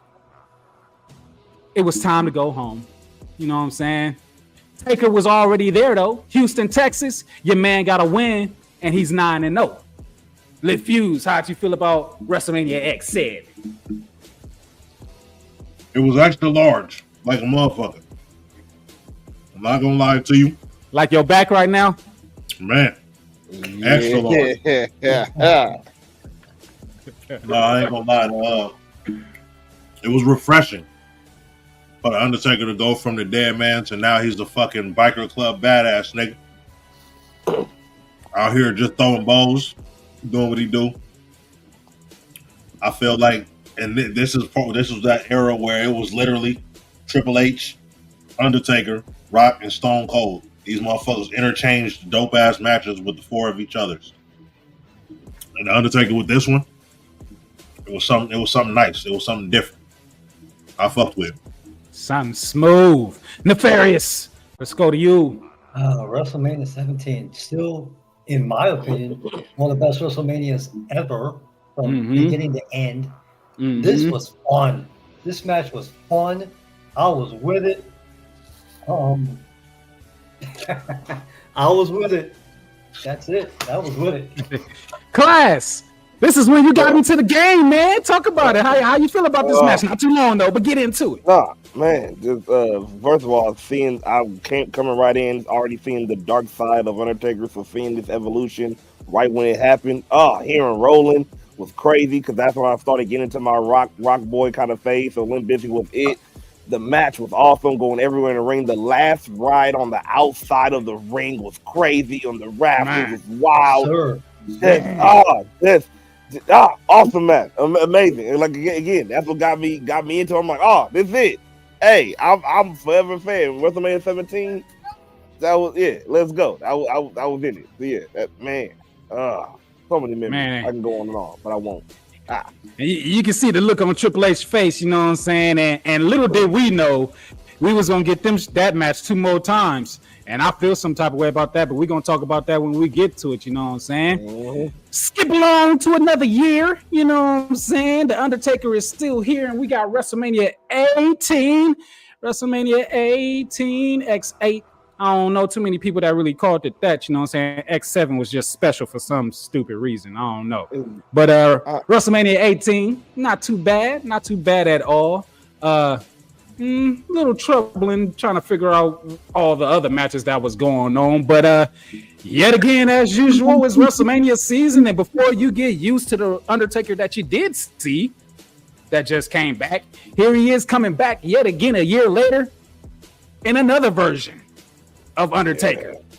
Dead Man Inc., you know what I'm saying? Big Evil. Say hello to Big Evil. Sorry. But after seeing what happened this year, Ric Flair, you better come prepared. You know what I'm saying? You better come prepared. Or last year, shall I say. And he did. Finally, the ref don't matter outside of a 3 count because this is a no DQ match. And I said, y'all figure something out from the last time. Nate was a GM of Raw, and he wasn't taking no shit. So when this match started off, Undertaker came out first again. But Nate took his robe off in the middle of the ramp and uncharacteristically ran to the ring just to get his dirty plan as the advantage he needed. He tackled Undertaker over the announce table and, oh, look, we got King and JR again. It's been a while since we had that combination. 3rd year in a row, Undertaker is leaking as if his name was John Moxley Sr. And if you think that Ric Flair wasn't going to bleed, you're a fucking idiot. JR is the only one still that has been mentioned in the street before it was given a name. Flair pulled out a pipe from out of Big Evil's bike, and oh shit, it's Arn Anderson. Spine buster. Hell yeah, I was turned up. I love this shit. Great spot. Because if you know what Arn Anderson deals with, you know what I'm saying? So it was great to see that fucking spine busters. The best spine buster in the motherfucking building. I mean, in the motherfucking business. You know what I'm saying? But in the building, fuck it, all the way around. He the spine buster guy. Anyways, great spot.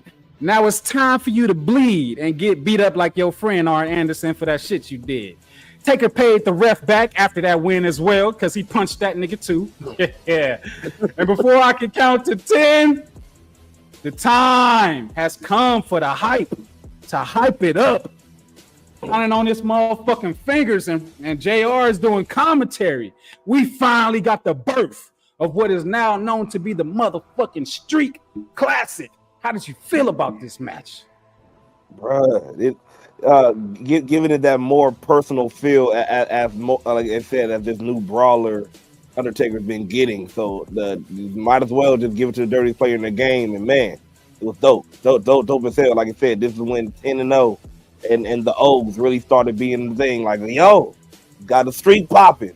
He just beat one of the greatest champions in wrestling history. This man is streaking.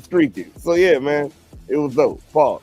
But yeah, it was a great match, great storyline, man, and of course Ric Flair bleeding gave it a tough kiss.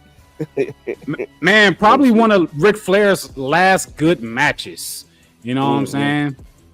In my opinion, argue with your mama if you think any different. Nefarious, how'd you feel about this one?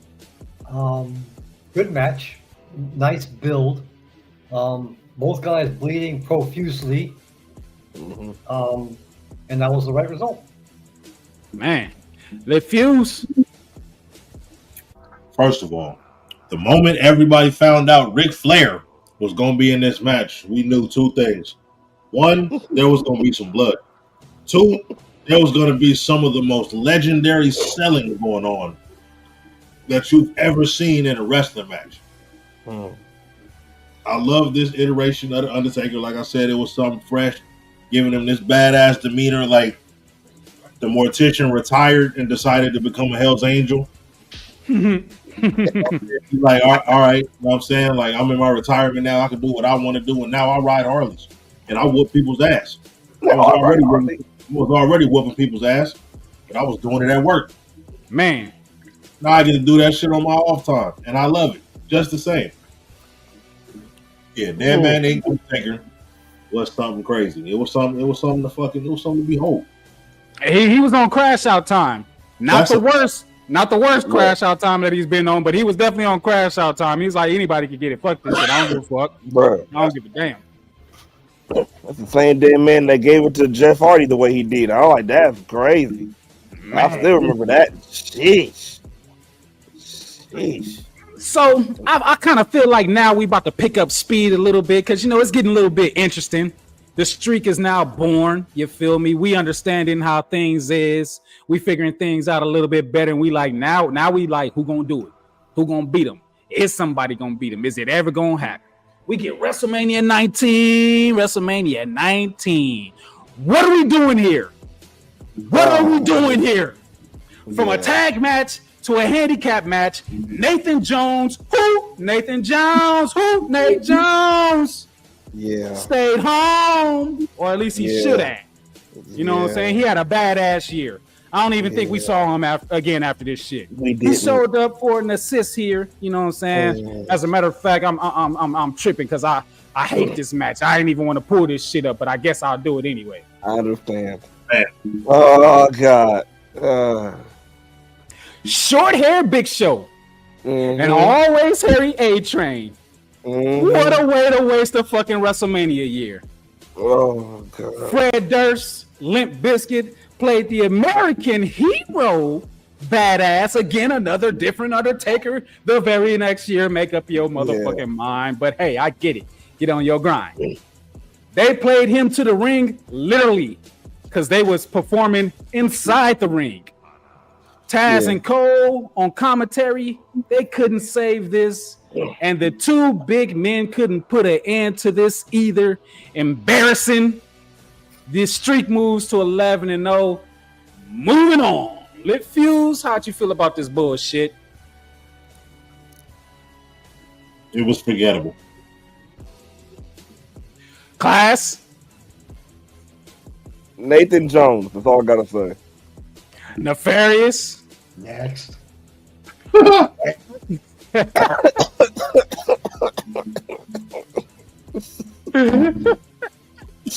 Why? Like, and we really thought, the funny part is we really thought that the Gonzalez match, the Giant Gonzalez match was a Y match. No, that was a Y match. You had two Giants that was like, why? Just Nathan Jones came out through a couple of spin kicks for no fucking reason. And missed one of them. I don't remember. You know what? Never mind. Anyways, that match was so bad. Undertaker said, you know what? I ain't fit to come out with nothing new next year. I'm just about to take the year off. So, you know what I'm saying? WrestleMania 19, we didn't get, no, he actually didn't take a year off now that I think about it. He just went away. He went away. Yeah. He said, you know what? That was embarrassing. Next year at WrestleMania, I got to bring back something familiar again. You know what I'm saying? Now, finally, we get what I'm looking for. You know what I'm saying? And this is the second rendition of this match, the worst version of this match, and the first time that we're getting the second opponent in Undertaker's streak time, which was what it was. But WrestleMania 20 is the return to the darkness. Kane is way different than the first match. This Kane here, scared as shit. Because Paul Bearer is back, and so are the Druids, you know what I'm saying, carrying their torches. The familiar gong hit, and Kane's face said, my drawers is drenched in shit. Coming out, not in a good way. Coming out to snatch his brother's soul yet again is the last outlaw, excuse me, not just yet. Madison Square Garden is finally getting a WrestleMania streak moment. Witness this. JR is on streak patrol as usual. Lawler can smell the mud on the big red machine's bud. As he screams, no, this can't be. You're not real. Bald, white, Fetty Wap better fix his eyesight because you for sure going one-on-one with the Undertaker on this night. Y'all saw the match. Ain't much for me to say. 12-0. Let's hear what y'all take. Nefarious. The hype for that match, because at the time nobody knew which Undertaker was coming out, and then when he came out old school, like, Kane, you're done. Yeah, with Paul Bearer and the urn that still didn't work for some reason. Oh yeah. Oh, bro, God, the epic, like the fact that you didn't get a gong first, you didn't get thunder first. All you got was oh yeah, and the crowd erupted. Yes. The crowd just but, and the moment you heard that, you saw Kane's face go, oh. That's when the shit just started coming. Oh no. Fetty Wap was tripping. I said, bro, you fit to get it. Shit. Nefarious, what you had on it? Oh yes. That was it. I already spoke that piece about it. Oh yeah, that's all right. That's right. Class, go ahead and take it. Yeah. Yeah. From the oh yes to the match build up of, like I said, which Undertaker we gonna get, because Kane been tripping.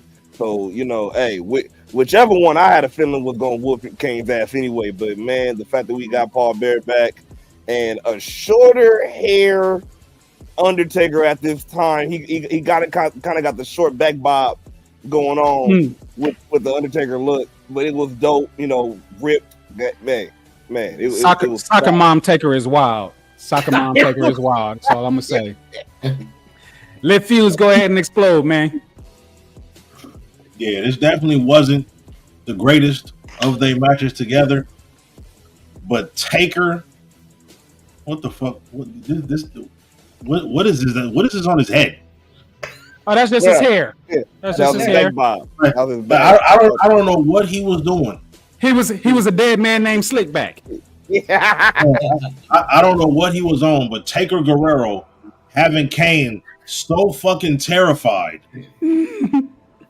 I don't know if it was fun to watch or if it wasn't. I'm like, why is this big scary motherfucker terrified? The brother that he beat his. I ain't even gonna get into it. No. I didn't get it. The screaming and all that. Like, come on, bro. No, why? You overselling. Shit was crazy. But the dead man was back, you know what I'm saying? A new version, no color glove, well, black color gloves, but he had on them, I'm about to punch you in your jaw gloves and give you a fucking mouse above your eye type shit. Or whatever. Yeah, the AEPs on.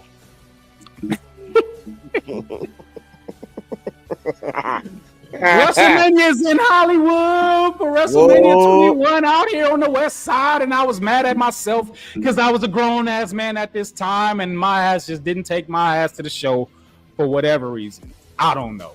I had money, could have went. I just didn't think about it. Whatever. It would have been the cheapest you've ever paid. It would have been the cheapest I ever paid, and I guarantee you I would have been sitting front row because it would be. It was. It was frozen. Did Undertaker take over your camera, bro? Well, yeah, man. WrestleMania 21, and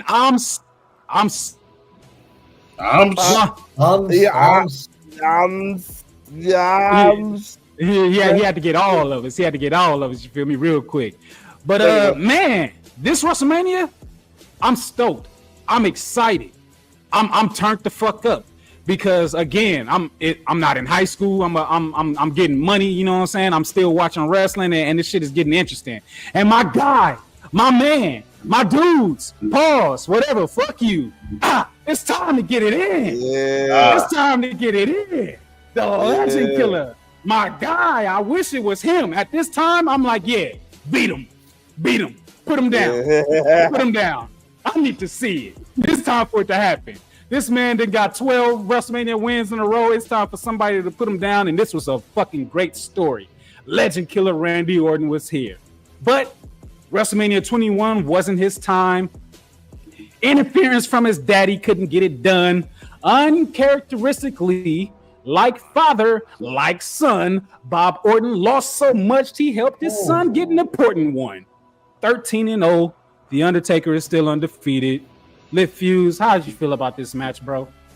I loved this one. I was definitely a Randy Orton fan at the time. Randy with hair. Man, short, Yeah. the shortcut, young Randy. Yeah, young shortcut Randy. Yeah, Is the He best was- fucking Randy. he was fucking around and finding out for sure. I'm sorry. Second best Randy. 09 Randy is All go. on Randy. Really second best Randy. 09 Yeah, Randy is man. go. I was actually going for Randy in this one. I wanted Randy to win this one. So if we get into the WrestleManias where did the right man win? I'll say the right man won this one, but he ain't who I was pulling for in this one. Me either. That's Which for is sure. wild because I was an Undertaker man from day one. But when Randy Orton came in with the overdrive and them leather plastic looking blue trunks with the stripe Yellow going down the side, yellow stripe again. man, that was my god. Nefarious, how you feel about it? In my opinion, Randall Keith Orton should have won that match. And he should have been the first to break the streak. Man, he Because should have been one. Just like all of y'all are saying, I too was a Randy Orton fan. And Man, he should have been the one. Smiley, you got anything for WrestleMania 21? Undertaker versus Randy Orton, the Legend Killer. I don't Damn. even remember that WrestleMania. To be honest, I don't even remember. A long time ago. All right, well, you know what I'm saying. We just gonna let you be what you always like to be, and that's eye candy. Yeah. And we gonna move wait, class. You didn't get a chance to hit this match, did you? Go ahead and jump in on it. Oh, bro, definitely like everybody else, I definitely expected Randy to win, especially being that this is at the prime of him being the Legend Killer. So what would be the biggest legend to kill than the streak? I feel like when the question, did the right person win? Technically, yes, because you wanted to keep the streak going. But like technically, no, because that would have cemented. He kind of cemented Legend Killer gimmick, but or the moniker, but that would have forever cemented that Legend Killer moniker. Like, you killed the legend of wrestlers and streaks. You're the streak killer. That would have been it. But yeah, I wanted it so bad. I remember most of the promos around this time. I was getting WWE magazines, WWF magazines, so it was all up through the magazines and everything. And I was hyped. I wanted it bad. Especially when he came out with the Randy Orton RKO joint shirt that was like similar to the NWO that you see right here. I said, get him, and not to take nothing away from the Undertaker at this time, because man was still on fire. You know what I'm saying? He was still throwing the Doug Thizzle, but it was just a new day and age, and it was a different type of energy. You feel me? So I was Legend Killer all the way. I ain't gonna say the wrong man won, but if Randy Orton would have won, I'd have been excited. I'd have been happy, and I'd have been fine with it. I'd have been fine with it if Randy Orton had got a second match the next year. Because as a matter of fact, the next year was some bullshit. Oh God. Oh Lord. Big time bullshit, if you ask me.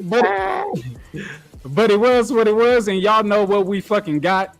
Yeah. WrestleMania 22. The man's 13-0.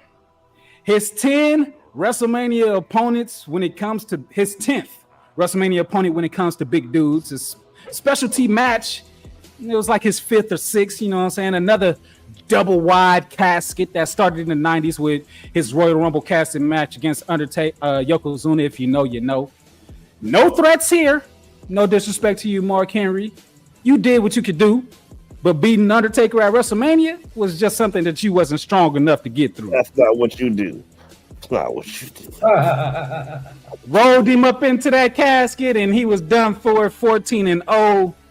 Man, Smiley, do you got anything for it? What was it? Which one? What were we talking about? Are you looking at the screen? Yeah. Well. Again, I do not remember a lot. Well, I there do you not go. remember a lot. I do not remember. All right, so we're going to do it like this for you, Smiley. If we ever come across a match that you do know something about, go, I got something on this one or something like that. You know what I'm saying? Okay. And we I got gonna you. get that Yep. in. Nefarious, Yep. how you feel? How you feel? The only good thing about this match was 3-6 Mafia. Yeah. Hey, yo, for real. Someone was getting their ass kicked. Yeah, And and it it was one wasn't. guy who got the rest. Yo, singing a man into his own ass kicking is crazy. Somebody go get his ass kicked. Me. Somebody go get the Will Smith. Me. Yeah. I am. It's me. What you got on the class? Bruh, it was I get it, you know, like you said, you need another big man, you know, big man match for Undertaker to be, but it was one of those where like, yeah, it was what it was. That's not what you do. That's not what you do, man. I knew you were gonna lose. He rode his ass out like yeah. It wasn't, and he was scared too. Another big man that was scared and terrified and didn't want to get rolled into a box. I know I'm he sure like man, and he fit up in there real snug because you know he was real thick. Pause. Fuse, what you had for this casket match for the dude? In the words of Charlemagne the God, nah, this ain't it, man. This wasn't it. First of all, at this point, I'm overly sick of all the big ass dudes Undertaker got to fucking fight. We already understand he could beat up big ass dudes, bro. We got that down packed already. Like big ass dude, Undertaker W. At this point, we was waiting for something else, and it was taking too long to give it to us. Man, Nefarious, did you get in on this? Yes. All right, for sure. Get that shit up out of here, though. Man, like I said, big time bullshit. Way to waste a WrestleMania yet again. Again, no disrespect, Mark Henry, you did your shit, but it's just something that we wasn't looking forward to and we wanted to see. You know, at this point in time of the streak, we thinking about all the possibilities now. And so what we getting is what we getting, and we ain't too happy about it. But when this shit hit, I said, oh, here we go again.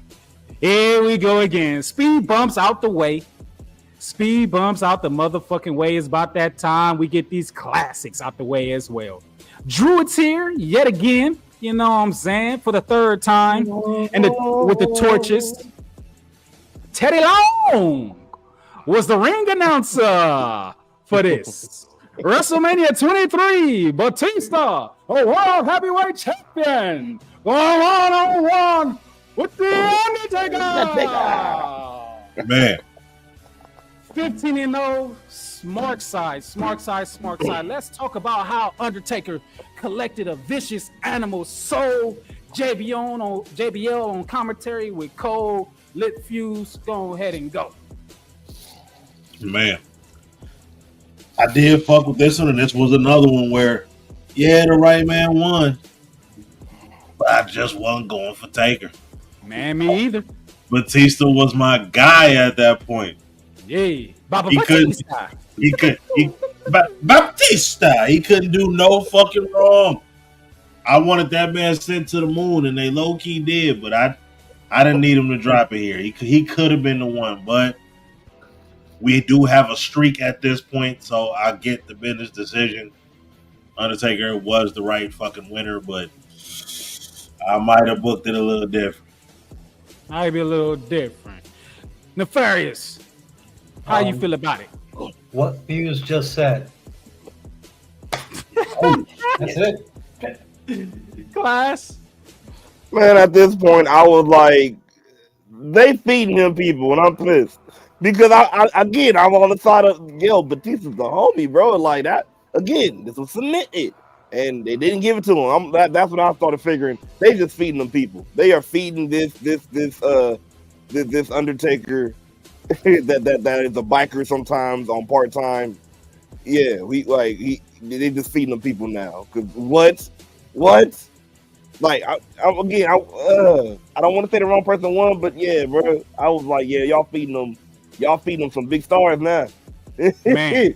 Good match, but y'all feeding them some big ones that could be holy. second title win at WrestleMania for the Undertaker, and I was definitely rooting for Batista here. And Batista said, "All right, Kane, I see what you did. All right, X7 Triple H, I see what you did. I'm fit to get his ass." And Batista for sure got up in there and was well in on Taker. I said, "Oh shit, Man. he might actually do it." But as we said, he didn't. Next year, WrestleMania 24, a repeat for the gold, but with a different individual. You know what I'm saying? A whole different foe, and this time we got the one and the only, the Rated R Superstar. Now you got crack your voice when you do that shit. Superstar. Man, Yeah. another dope match. I was definitely a Rated R Superstar Edge fan at the time, and he had the ultimate opportunity to make history being undefeated against the dead man leading up to this. But we had a ref bump as usual in these Taker matches. Seems to be a common offense. Tombstone. Who's gonna count? Who's gonna do it?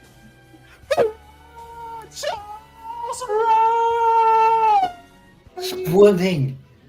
Little Nate came running them little legs as fast as he motherfucking can. Slid up in the ring, counted. We got a close count, you know what I'm saying? We had a kick out, and I'm like, oh shit, we would have went to another level. The Edgeheads came out. We had a little bit more bullshit, but then finally the gates of hell opened, and from what I can remember, was this his first submission victory? Yeah, Edge tapped on his grave.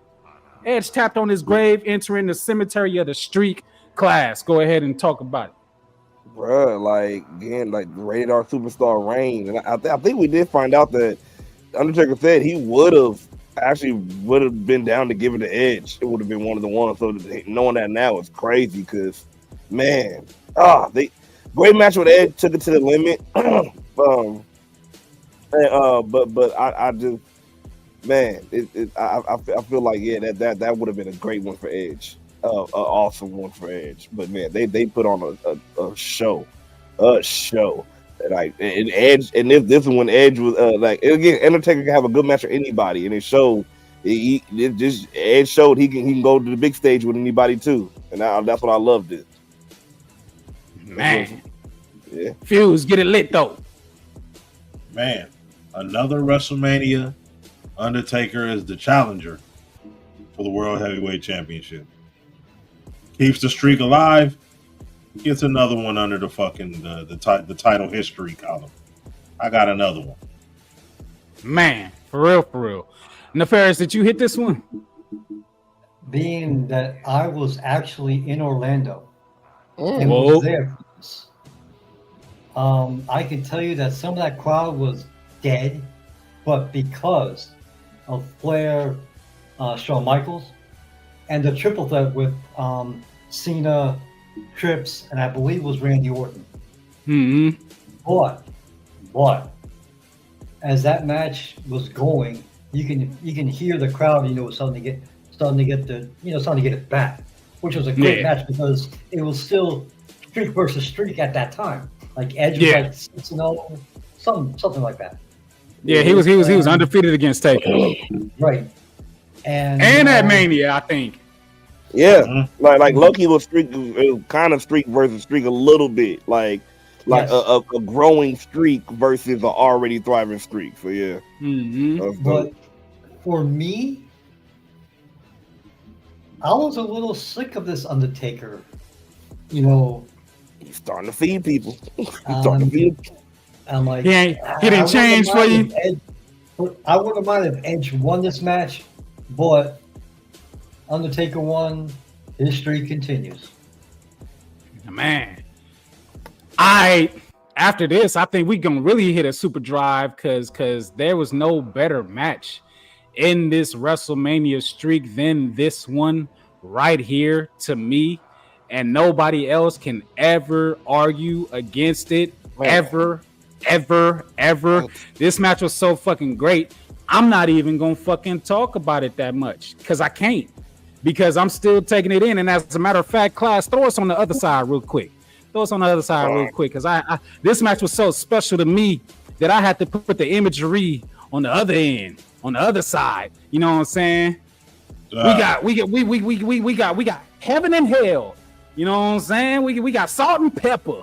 We got up and down. We got left and right. We got classic about to go down. The fuse is lit. Nefarious things is fit to go in. Then in between these rounds and this bell is going down. It was king shit.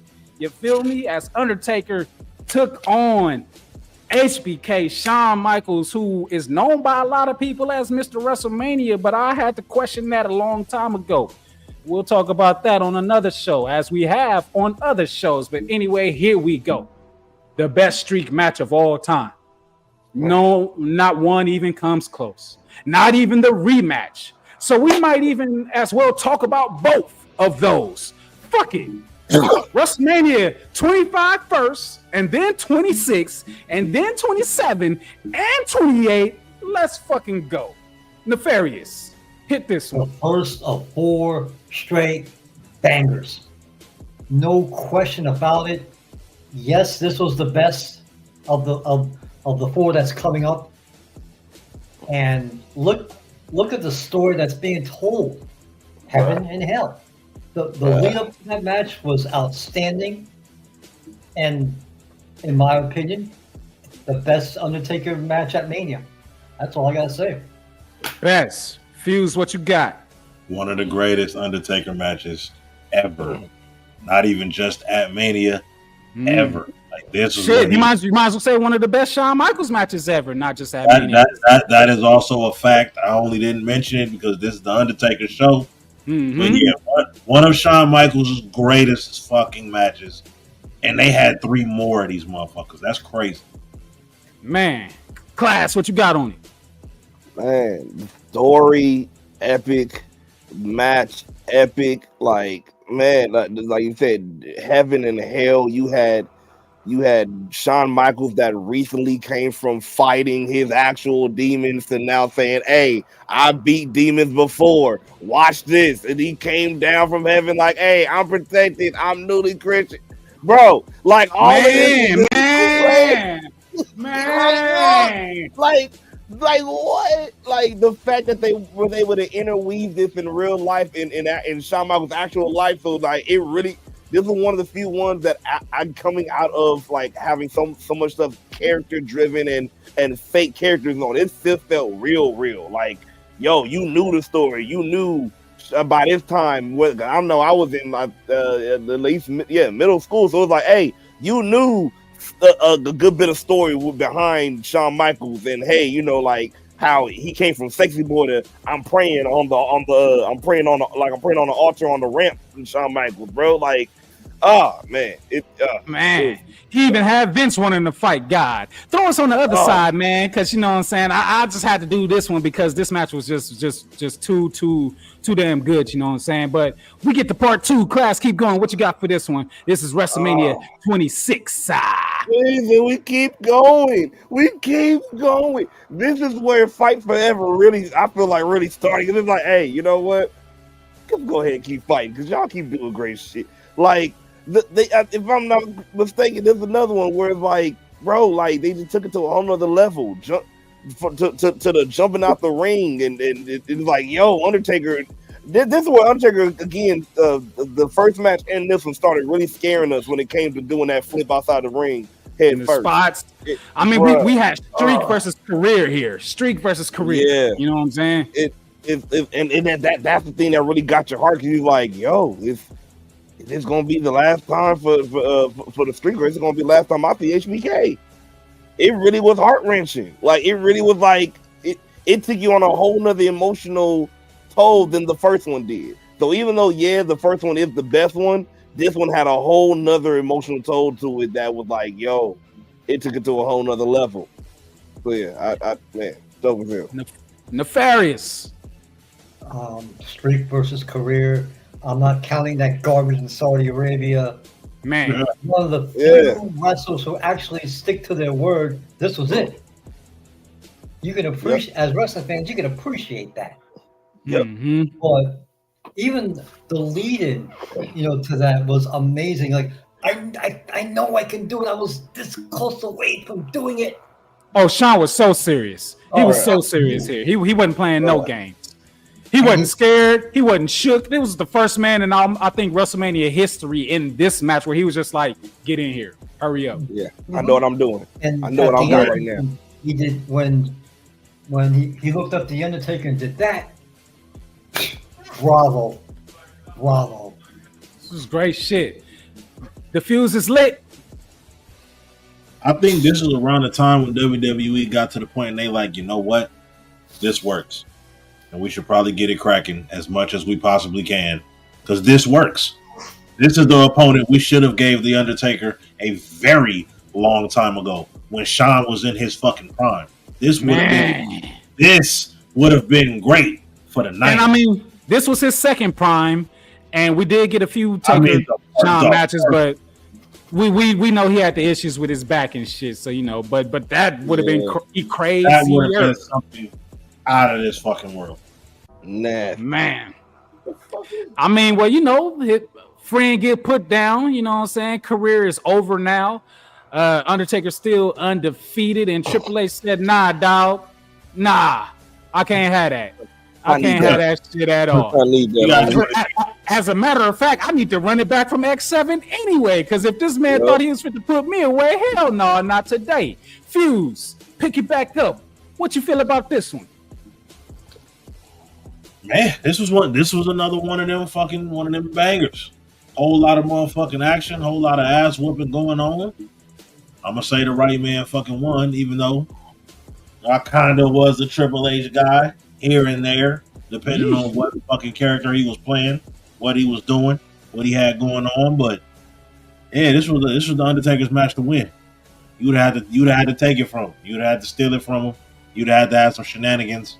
And I don't think they wanted to go that route just yet. I mean, the streak had life at this point. Like, it was more than a streak. It was history. So yeah, we had 19-0 at this point. Exactly. Yeah. It was history at this point. Man, you know this the stuff for legend. This the shit they was gonna talk about forever, and we still talking about this shit to this day. To this day. To this day. Nefarious, what you got on it? Let's see. Hell in a Cell. Shawn Michaels as the No. We ain't there yet, but I mean, shit, if you want to go there, we can get there. I'll just wrap this up real quick. Everything you said. Man, well, shit.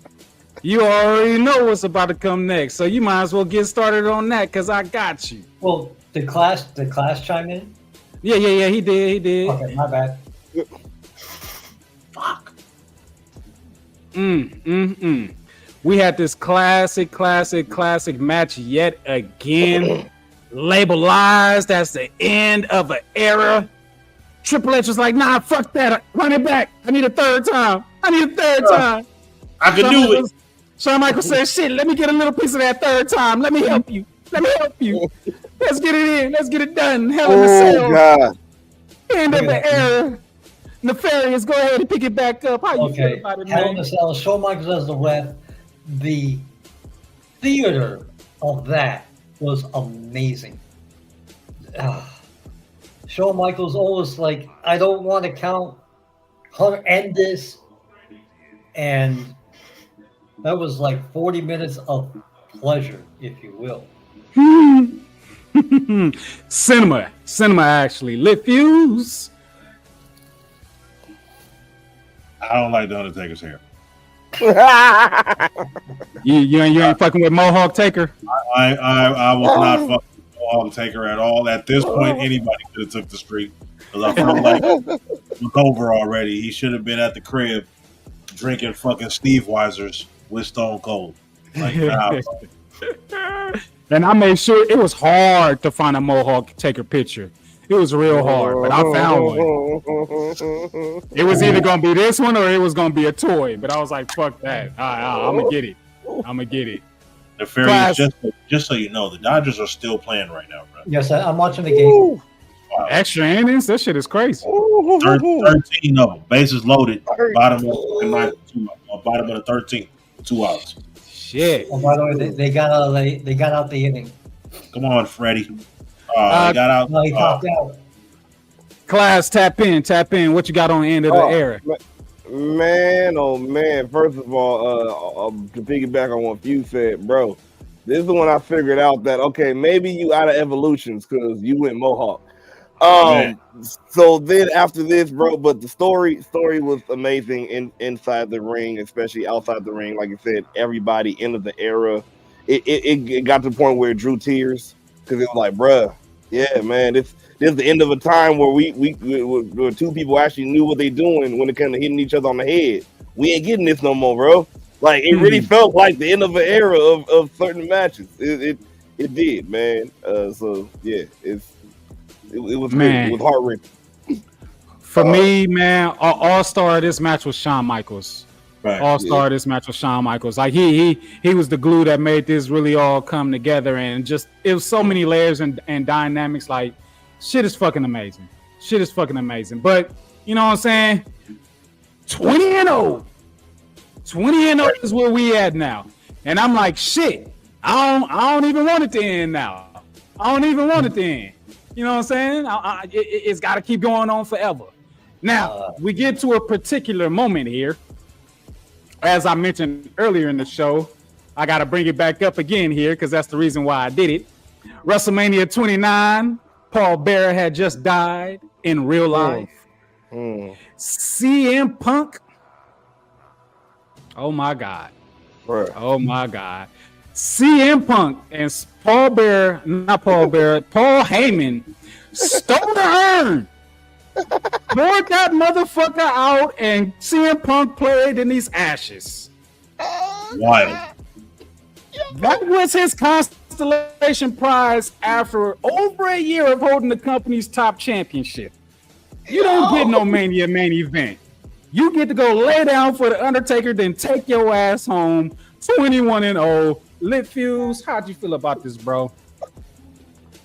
Playing and whoever first of all, do we ever even find out who the fuck's ashes those were? Whose ashes have been in this fucking urn all these fucking years? Whose ashes are they? I want to know who CM Punk was playing. Oh, balls. Hey, yo. Nefarious, take this from this man. That was the wildest part of this whole fucking build-up. Who was this man playing in? Well, since it was in New Jersey, maybe they found Jimmy Hoffa. That being said, predictable. There is no way that Punk was beating Undertaker. Not a chance. Not at all. And Punk was cooking. He was just on his way out with a takeout delivery to not come back until now. Class, how you feel about this one, man? At this time, by this point, like I did love the build up, like the whole swimming in the goddamn match was foul as hell. Oh, but like by this point, I was already again under the pressure of, they're feeding Undertaker whoever got the biggest steam, and at that time, bruh, who had the biggest steam other than CM Punk, and of course they want to derail him. So like you said, the best they give him, they didn't give him a main event. They gave him a lay down. You a streak number. That's crazy. So a streak number is wild. It's wild. A streak number. You're not a WrestleMania main eventer yet. You are a streak number. Streak numbers. It wasn't a bad match. It wasn't a bad story. It was distasteful in places. In my opinion, just a little bit, but you know how they do in WWE. But another WrestleMania classic, in my opinion. Ooh. You know, we're just barely at the end of it. You know what I'm saying? Just barely at the end of it. But man, whew, class, you already know. Me and you were together for this show.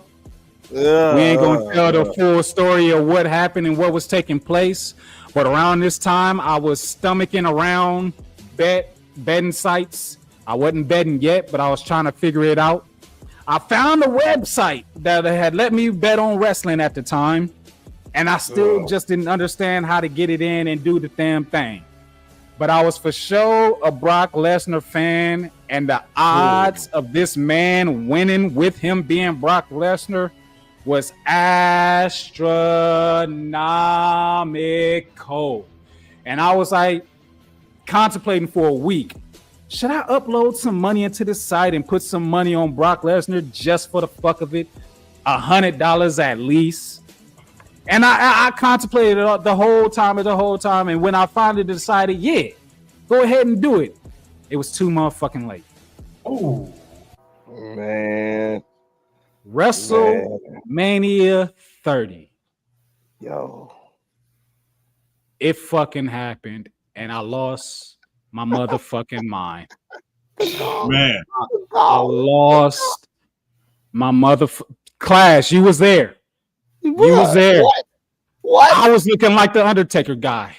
What? Man, all of us was. What? That is crazy. Silent. Just it was so silent. I can just imagine. I popped. I did pop, but it was a very unusual pop because after a moment of silence, the first thing I said was,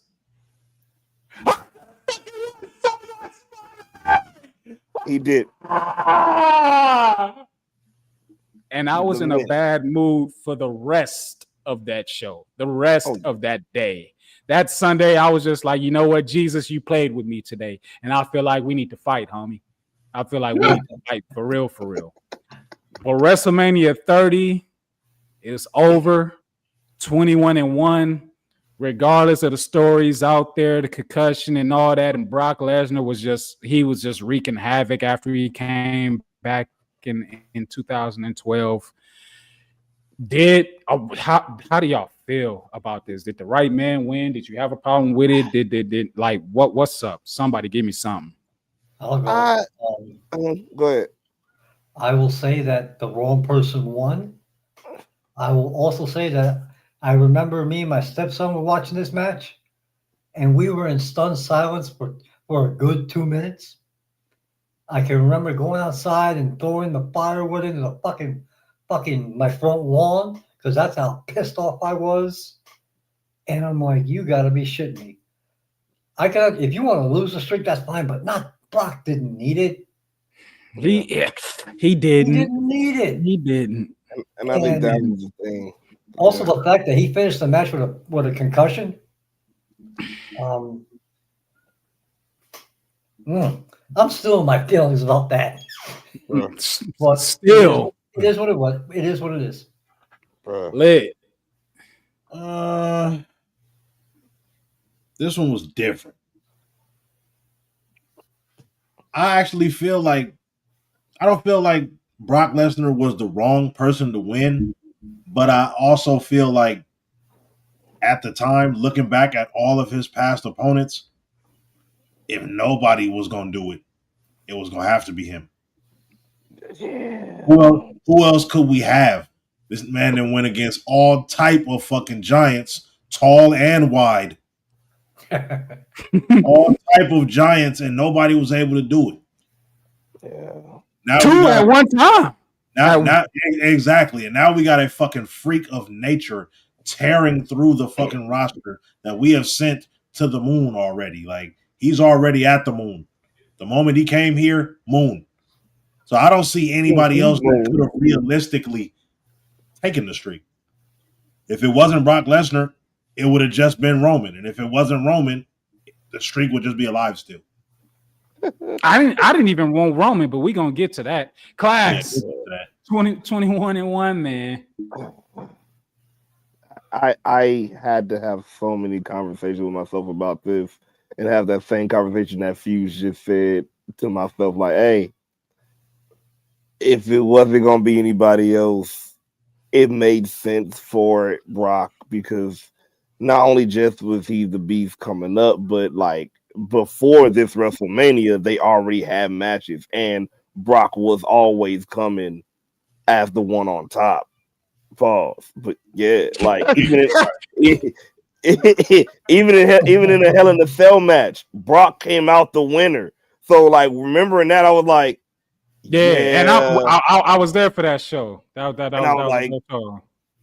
so after thinking about that, I was like, I get it. Like it makes sense. Like so, even if it was an on the fly call, it was an on the fly call that makes sense because it's like, yeah, whoever else would have been, it should have put him to the moon. Like yeah, it would have been a Roman, but then it was like I think it would have been wasted if it was Roman at the time because you still would have booed him and then really booed him. You already, so yeah. So yeah, it made sense though. I mean, like Fuse said, Brock was already in the stratosphere, but this win did shoot him to an even higher stratosphere. If anybody even thought that shit was possible, Mythical at that point. Man. It's almost like he became a Undertaker-esque, like being like, yeah, ain't nobody fit to touch Brock. It don't matter if it's WrestleMania. They all fit to go down. They all fit to go down. But yeah, man, feelings. Still in them. We still hurt. We still confused. It is what it is. But after it ended, they pissed me off the very next year. The very next year. Because I said, God damn it, y'all could have gave it to him. Bruh. Man. Bruh.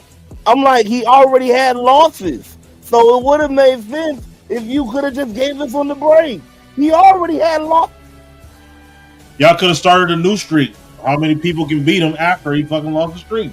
While starting another streak with another mythical being. Like, it was just so many fucking I enjoyed the match, the presentation of it all. I hated that it was in the daytime because obviously it was in San Francisco, but I hated the timing of this match. They should have waited later.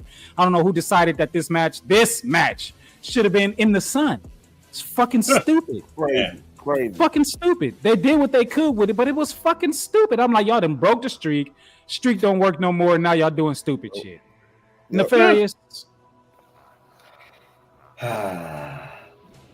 If this was at night, that arena would have literally lit up. Bruh. And I would agree that if he was going to lose, other than Randy, it's Bray. I wanted it bad. I wanted it so bad. Class. He was already losing. You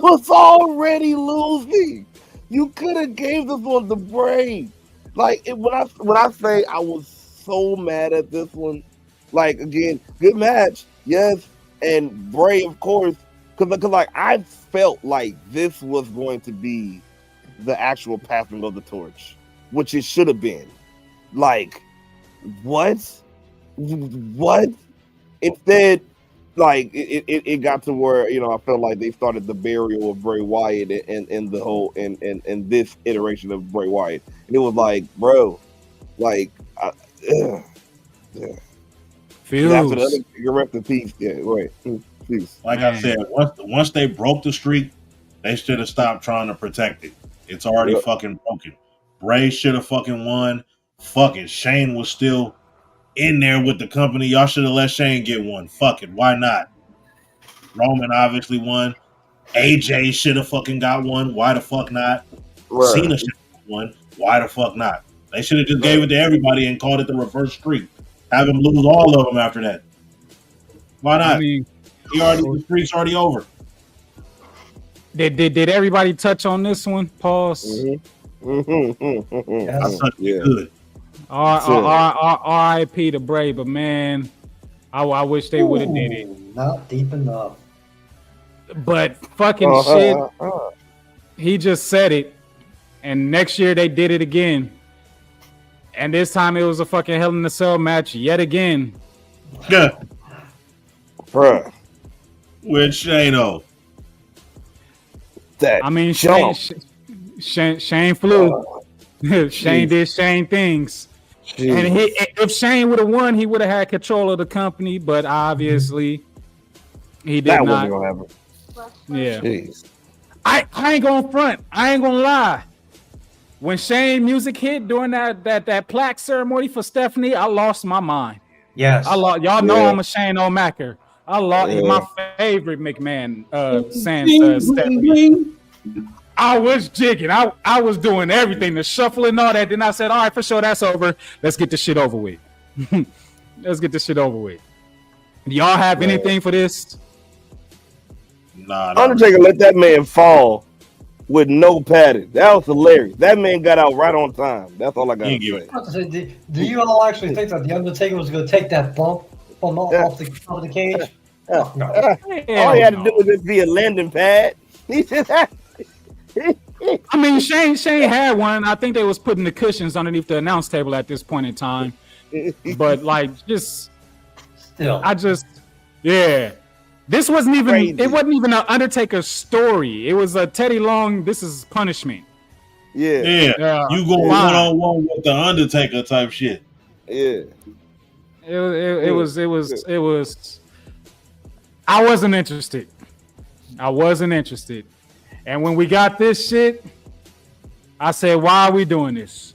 And then when we got the result, I said, motherfuckers, you did it again.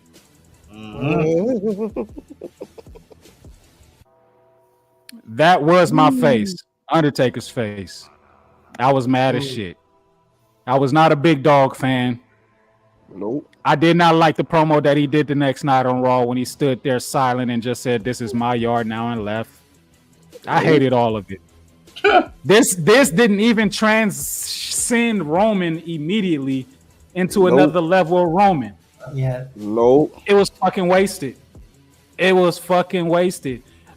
second, as a matter of fact, y'all talking about let's start a reverse streak. Fuck that. One man did it. That's it. Ain't nobody else gonna get nothing off of this. Which is what Roman didn't get shit to me off of this. So why did we give him the win? We could have gave it to Bray again. That's the full it. Then that's it right there. Because the fact that the streak is gone, but the fact that an Undertaker WrestleMania win did nothing for you. You went on to even be at WrestleMania after this, but it still did nothing for you until Paul. It's crazy. How does the Undertaker win do nothing for you? They hated that man for this. It was just crazy. like, y'all. They didn't let Roman be Roman. They wanted him to be this fucking babyface guy, and it's not Roman. Even right now, he ain't no fucking babyface. You keep telling niggas, things change, but not me. He gonna be a fucking heel for the rest of his life. Bruh. That's what he needed. He didn't really need the Undertaker win. He needed to be Roman. Man, for real. Nefarious. Next. Man. Well, it don't get no better. I mean, kinda. We had a couple of we had a lot of years skip in between here. And as a matter of fact, this shit, I ain't got nothing for it. Shouldn't have happened. Next. No. Are we really counting this? Are we really counting the I'm begging for a match? Somebody please give me a match. Who's gonna be match? I'm gonna sit in the crowd. Until the Undertaker come out and accept my challenge. Like, I fucking hated it, bruh. Like that was the most. We're pulling that straw for a match. Okay, yeah. That was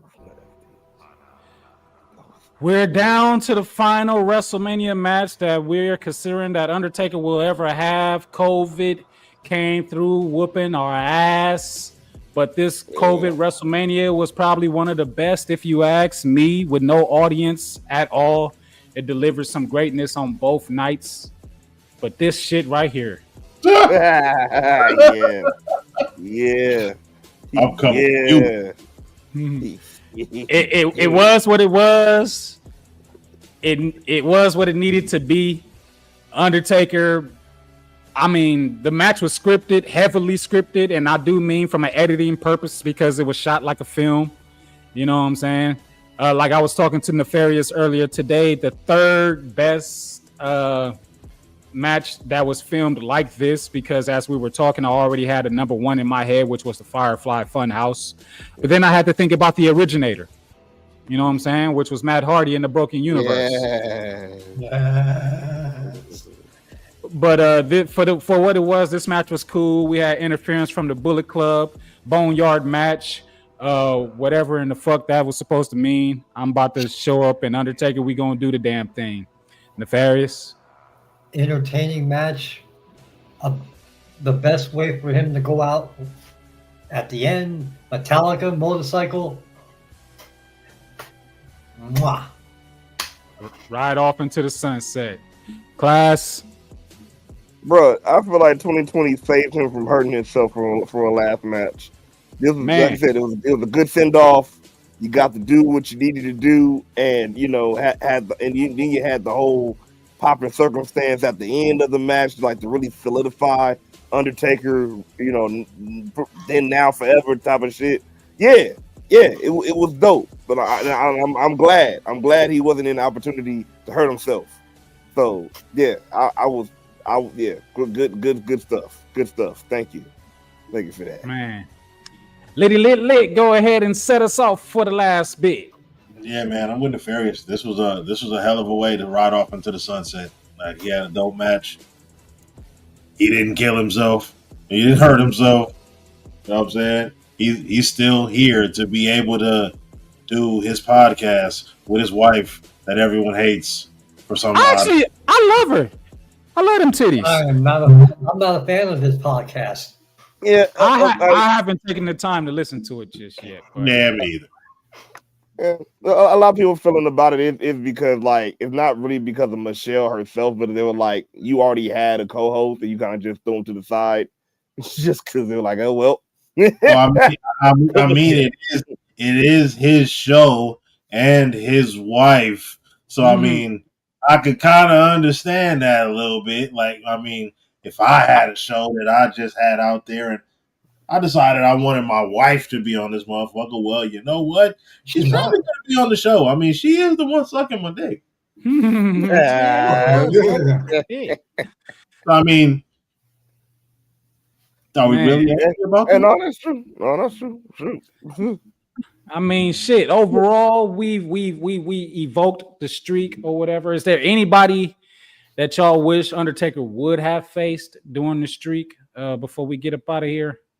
I'm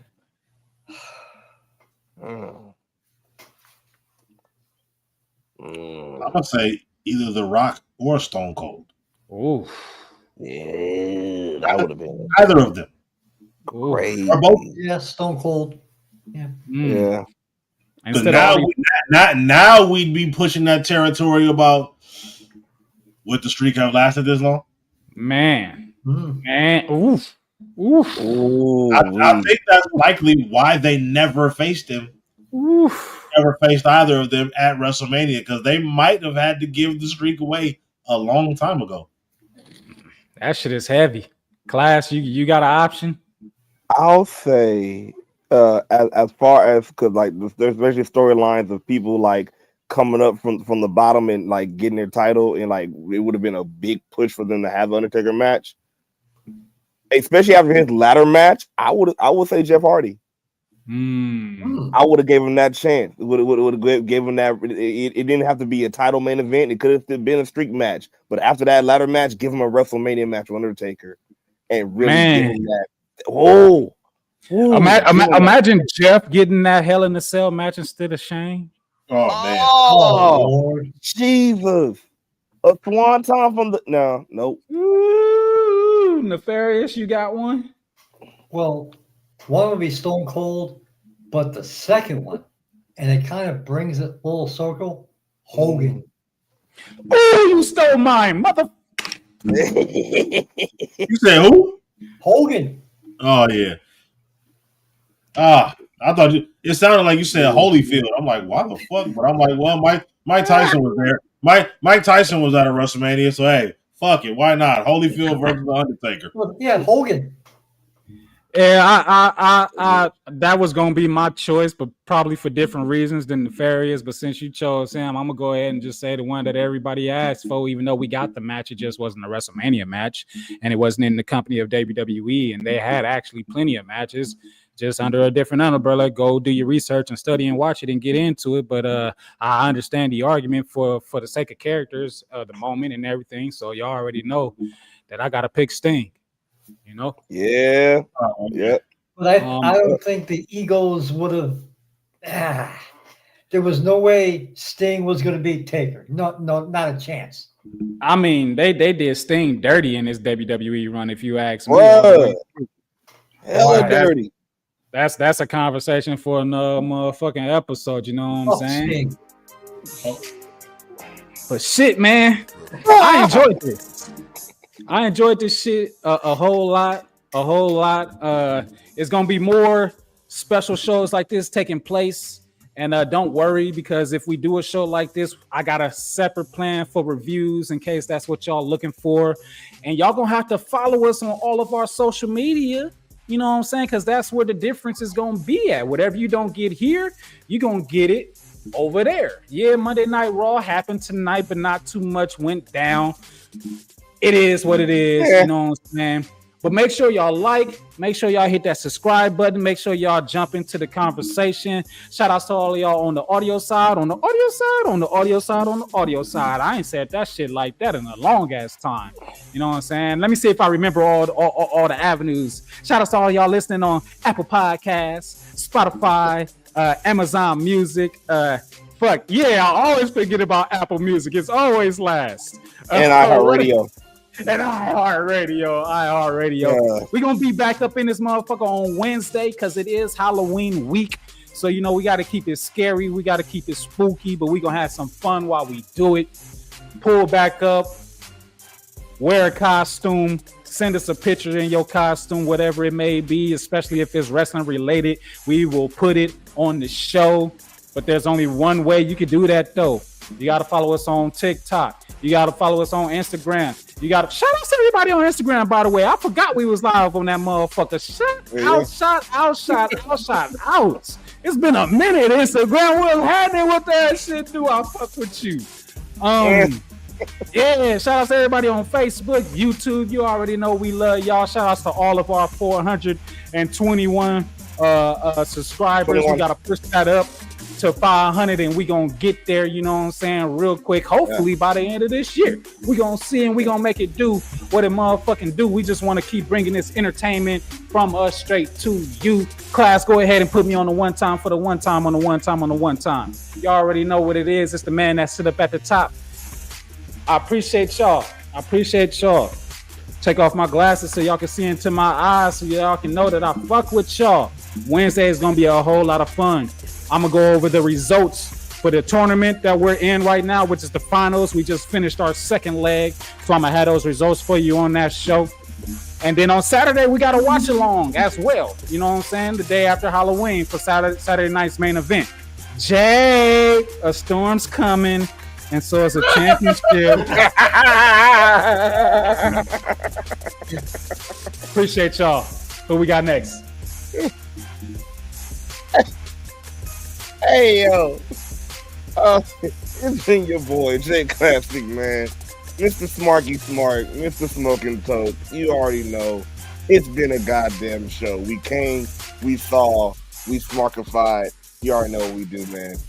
Don't forget to hit the descriptions. Like I said, follow us on all social medias. Individually and together. You already know. Smart side. We don't die. We multiply. And just like that, I'm out. Peace. Yes, sir. Y'all been rocking with the promo versal threat. King Crash Out himself. Ultimo Fuse. The scourge of the fucking promo verse, man. Y'all do what y'all do. I'm going to do what I do. But I definitely enjoyed. This was something fucking fresh, something new, something different. Talking about The Undertaker for 3 fucking hours. The fact that we had a streak long enough to talk about The Undertaker for almost 3 hours is wild. So you know what? Y'all reflect on that. We're going to do what the fuck we doing. Y'all do what the fuck y'all doing. And I'm going to need y'all to get the fuck Out of my house. Get out of my house. Go, go, go, go, go. Last but not least, your champion, the proud champion. And once again, people, first of all, watch me on Thursdays on the Venom and Smoke show. This show was great. I would advise, no, I'm telling you, rewatch this show. You will learn some shit. And once again, if you got the titties, I got the hands. Yeah.